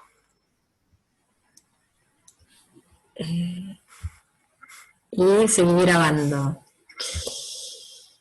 Sí, sigo grabando. Bueno, perfecto. Chicos, yo en la clase pasada renové el PDF con unos comentarios que voy a poner acá. Bueno, este ya lo habíamos hecho. Puse esto también. ¿Se acuerdan que eso lo habíamos discutido? Cómo se calcula la fuerza de una carga sobre la otra en movimiento. No sé por qué demonios me aparece esto acá. No está bien. ¿Están ahí? Sí. Sí, se me borró como todo. Bueno, les quería comentar este problema. Este problema me interesa comentárselo de dos maneras. Quiero que lo encaren ustedes, pero me interesa mucho porque se puede ver de dos maneras. Va a ser una clase de geometría en realidad esta. Pero bueno, la idea es así. Yo tengo una esfera que está cargada uniformemente en superficie y gira. Entonces, si hay con una omega en z versor. si esta esfera gira o sea, cada punto de esa esfera, cada carga de esa esfera va a tener una velocidad tangencial en phi. Obviamente, para conservar este omega constante, no va a ser lo mismo, ¿no? La velocidad, o sea, va a ser omega, o sea, la manera de calcular la velocidad en este punto es omega en z vectorial, r versor, el r, paren que ponga el puntero, el r esféricas, ¿no? Omega vectorial, el r esféricas, esto me va a dar la velocidad en este punto. O sea, este punto cada uno va a tener una velocidad según el producto vectorial, que va a depender más que nada de este ángulo θ. Ahora, ¿cómo traduzco esto? O sea, el problema me pide hallar el campo sobre el eje. Entonces, ¿cómo traduzco esto a un problema de magnetismo? Bueno, si yo tengo cargas moviéndose en una superficie, una opción, hay dos maneras distintas de pensarlo. Una opción es pensar, perdón la flechita, pero es pensar que tengo como una G, ¿no? En esta superficie, o sea, yo tengo una superficie con una corriente G, y puedo calcular el campo magnético en Z a partir de la definición. Ahora la pregunta es, ¿quién es esta G? Bueno, a mí siempre me ayuda pensar en las unidades que tienen estas corrientes en superficie o en volumen, porque me ayuda a ver qué es lo que tengo que conseguir. Entonces, G tiene unidades de amperes sobre metro, o sea que es el diferencial de carga, ¿no? O sea, si yo agarro un cuadradito, es el diferencial de carga que pasa por unidad de tiempo y por unidad de longitud. Por unidad de longitud en este cachito de arco que pongo acá, ¿lo ven? Un cachito de arco en b-θ, ¿sí? Θ es el ángulo polar, ¿sí? Si les da un poco de dudas todo el tema de cómo plantear los diferenciales en una esfera, vayan al material adicional que está en la página. De todas maneras, mi objetivo es comentar este problema y que después lo encaren ustedes, y si no les salen, vengan a ver lo que yo expliqué. Pero que ustedes ya tienen las herramientas para pensarlo. Yo les podría decir, bueno, piénsenlo así, terminé la clase, chao, me voy a almorzar. No, los voy a ayudar un poco. Pensando quién es este G, que es lo difícil, ¿no? O sea, digo, es un diferencial de carga que pasa a través de este DL, ¿no? De manera que si yo integro todo esto, tengo como una corriente. O sea, G no es más que un flujo por unidad, o sea, es un flujo, pero es un flujo por unidad de longitud, no por unidad de superficie. Entonces, ¿quién es la longitud? Bueno, es este arco que está acá. Entonces, G es delta Q por unidad de tiempo, dividido este DL que está acá en la dirección phi, que es la dirección de la velocidad de cada una de las cargas. Este DL, como les digo, es R de θ, ¿sí?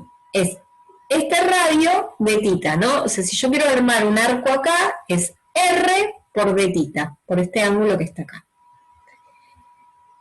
Omega es phi punto, ¿no? Eso no hay problema, son como repasitos de mecánica. Entonces, hay distintas maneras de encarar este problema. Una es esta. Entonces, ¿quién es delta Q? Es el diferencial de carga que entra en una unidad de superficie. Entonces, es sigma por r cuadrado seno de θ de phi de θ. Esto es el r cuadrado seno de θ, de phi de θ es este diferencial de superficie. ¿Sí? Eso es, por eso me digo, ahí váyanse al apunte que les presenté en la primera clase. Entonces el delta Q en este cachito es sigma por ese diferencial de superficie. Entonces si yo reemplazo todo esto en G, el delta Q lo escribo como corresponde, el delta T y el delta DL lo escribo como corresponde, me queda esto que está acá. Donde dθ con dθ se me simplifican, qué lindo, y d phi sobre delta T no es otra cosa que phi punto. Esta es una manera de sacar la G.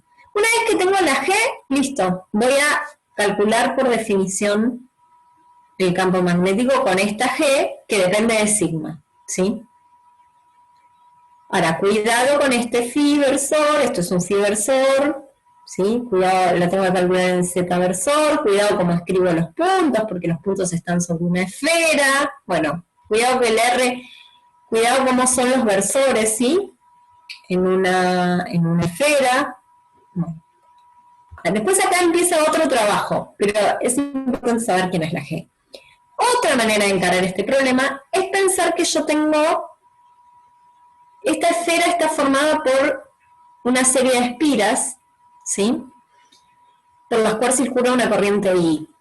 Entonces pensar que en vez de tener toda una superficie con G, tengo, en realidad sería infinitas, digamos, espiras, a una altura cada una distinta y cada una con un radio distinto.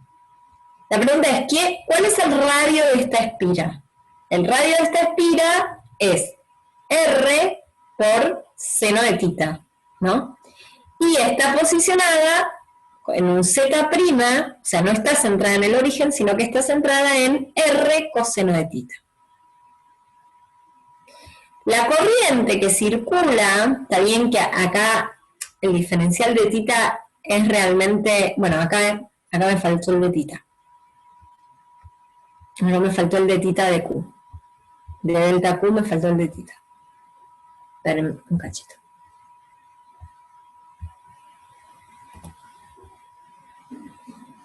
Qué gracia.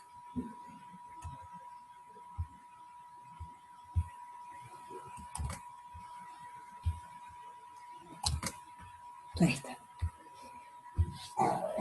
Nuevamente, tengo un hijo tosiendo. Ahí estamos grabando. El diferencial de Q es el mismo, o sea, yo tomaría como un diferencial acá más chiquito, ¿no? Y el diferencial de tiempo, o sea, sería como que tomaría un diferencial, porque en realidad esta espira en realidad tiene un ancho de tita, ¿no? Bueno, entonces si yo quiero saber, bueno, quiero ver, no puedo tomar una espira que no tenga, o sea, una espira unidimensional, no tiene como un cierto ancho de tita totalmente despreciable. Pero bueno, el delta Q lo calculo igual que lo calculamos en el caso anterior, dividido delta T. En este caso me queda, hago de phi dividido delta T, no es otra cosa que el phi punto, es el omega, ¿sí? Y me queda así fíjense que en este caso no me queda por unidad de longitud, me queda carga por unidad de tiempo. O sea que las unidades me cierran para hacer una I. Bueno, y en la clase en que vimos el problema de la espira, nosotros vimos que la espira se calculaba de esta manera. Olvídense de las cosas en rojo. Se calculaba I por A de phi en phi versor, vectorial, eso es para una espira solo, Z en Z versor, porque es sobre el eje Z, menos A en R'. Ahora, ¿quién es I? I es lo que acabamos de calcular acá, ¿sí? A es el R de cada una de las espiras que tiene este valor. La posición de cada una de estas espiras en Z', o sea, acá es Z porque en realidad estaba en el origen la espira. Ahora la espira la vamos a ir trasladando en torno del eje Z. Okay. Y este R' es el R de cilíndricas, ¿no? Sería como el versor de cilíndricas para cada una de las espiras, ¿sí? Bueno, entonces voy a reemplazar todo acá, ¿no? Con esto, y me queda que para una espira sola, acá hay un lupita, ¿no? El campo de la espira tiene esta forma, para una espira sola. Bueno, tengan cuidado que este Z versor, como es respecto a esta R cilíndricas, por suerte son perpendiculares, así que cada uno se puede elevar al cuadrado.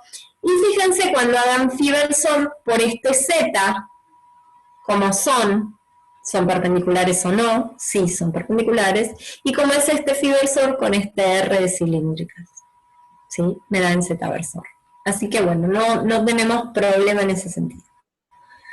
Y después lo que voy a tener que hacer es integrar entre 0 y pi en tita, ¿sí? Bueno, el primer enfoque o el segundo enfoque tiene que darme lo mismo. ¿Alguna duda? Abran los micrófonos. Andrea, perdón, a mí me queda una duda. Sí. No veo cómo, o sea, aunque recorra todo, siento que estoy recorriendo todo con el mismo radio, o sea, que no varía. No, el radio de la fíjate que el radio de cada espira es R seno de tita. Depende de a qué altura estás. Tita es un ángulo que va de acá a acá. Perfecto. Gracias. Es el ángulo polar. Antes de encarar este problema, esperen que les muestro. Bueno, yo igual esto lo subí a la clase, lo subí a la clase de la otra vez, como que lo completé con esto y con lo que nos quedaba.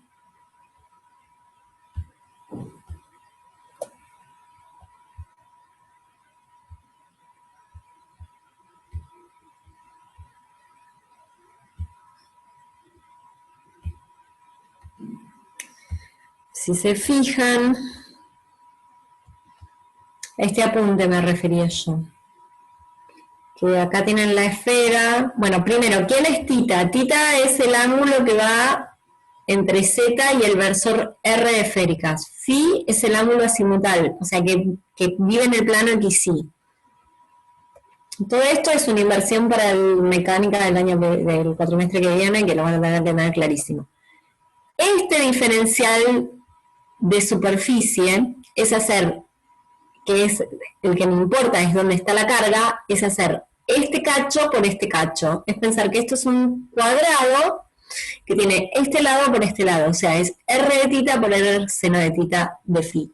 Como R acá en este caso, en este problema, es un R grande, o sea, es un R fijo, fíjense que nunca integré en R porque el R fijo, entonces así es el diferencial de superficie sobre un casquete esférico. ¿Sí?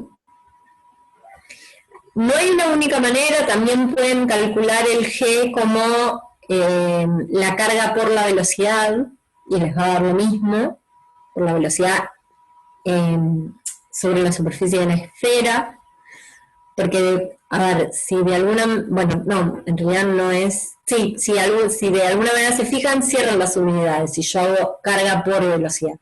Pero bueno, así me pareció que con los diferenciales de carga iba a quedar más claro. Bueno, es solo un comentario, los que tienen que embarrarse las manos haciendo las cuentas son ustedes. Solo que quiero, y otra cosa que les quería comentar, es que cuando uno piensa en un... ¿dónde está? Cuando uno piensa en un, perdón. Qué genial, lo cerré. Cerré la clase. Cuando uno piensa en un solenoide finito, no es más que esta esfera que les planteé acá, llena de espiras, acá esto que está acá, no es más que eso, solamente que no depende de tita, ¿no? O sea, son n espiras, si pienso en un solenoide finito, son n espiras que ocupan una longitud L finita. Entonces el BZ en el que yo integro es la densidad de espiras, ¿no? O sea, puedo llegar a pensar como una densidad de corriente G, que es I por la densidad de espiras. Entonces puedo llegar a pensar este problema, así como lo pensé así para una esfera, lo puedo pensar para un solenoide. Puedo pensar un solenoide que sea o una corriente superficial G, ¿sí? Donde ya no tengo todo este lío de pensar que depende de tita, el G no va a depender de tita porque o sea, es de radio fijo, o pensar en espiras, no me sé la palabra, como un enrollamiento de espiras, digamos, que forman un solenoide, entonces espiras una arriba de la otra, pero todas del mismo radio. Por eso esto es como más complejo. Pero además esto lo que tiene complejo es que tengo que pasar de la carga a la corriente. No solo el problema geométrico, sino también de relacionar carga y corriente. Por eso es que me pareció que era interesante comentárselos, pero quiero que lo hagan ustedes y que lo consulten. Ahora sí. ¿Preguntas? ¿Más? ¿Ninguna? Ay, a ver, no sé qué dice el chat.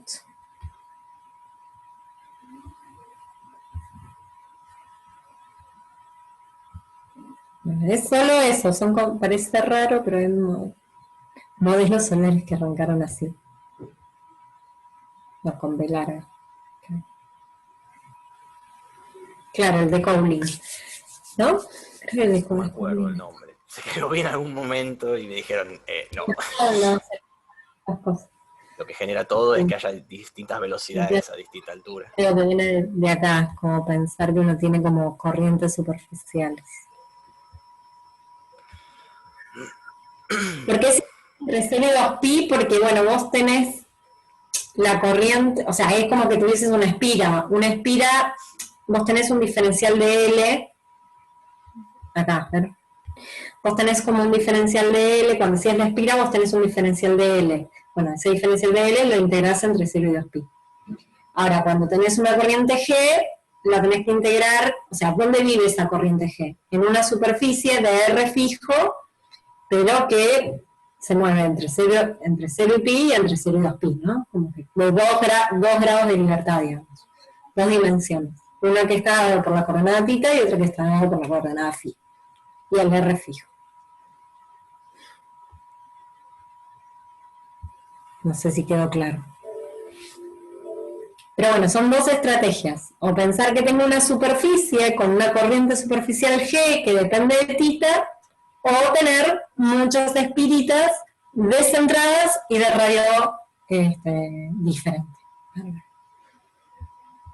Bueno. Perdón, Andrea, ¿dijiste descentradas? Claro, no están en el centro, no, perdón. Trasladadas de z igual 0, no te quise hacer lío. Claro, no, es que me imaginé descentradas como no coaxiales, ¿viste? Como... Corrido del eje Z, no. No, tan loca no.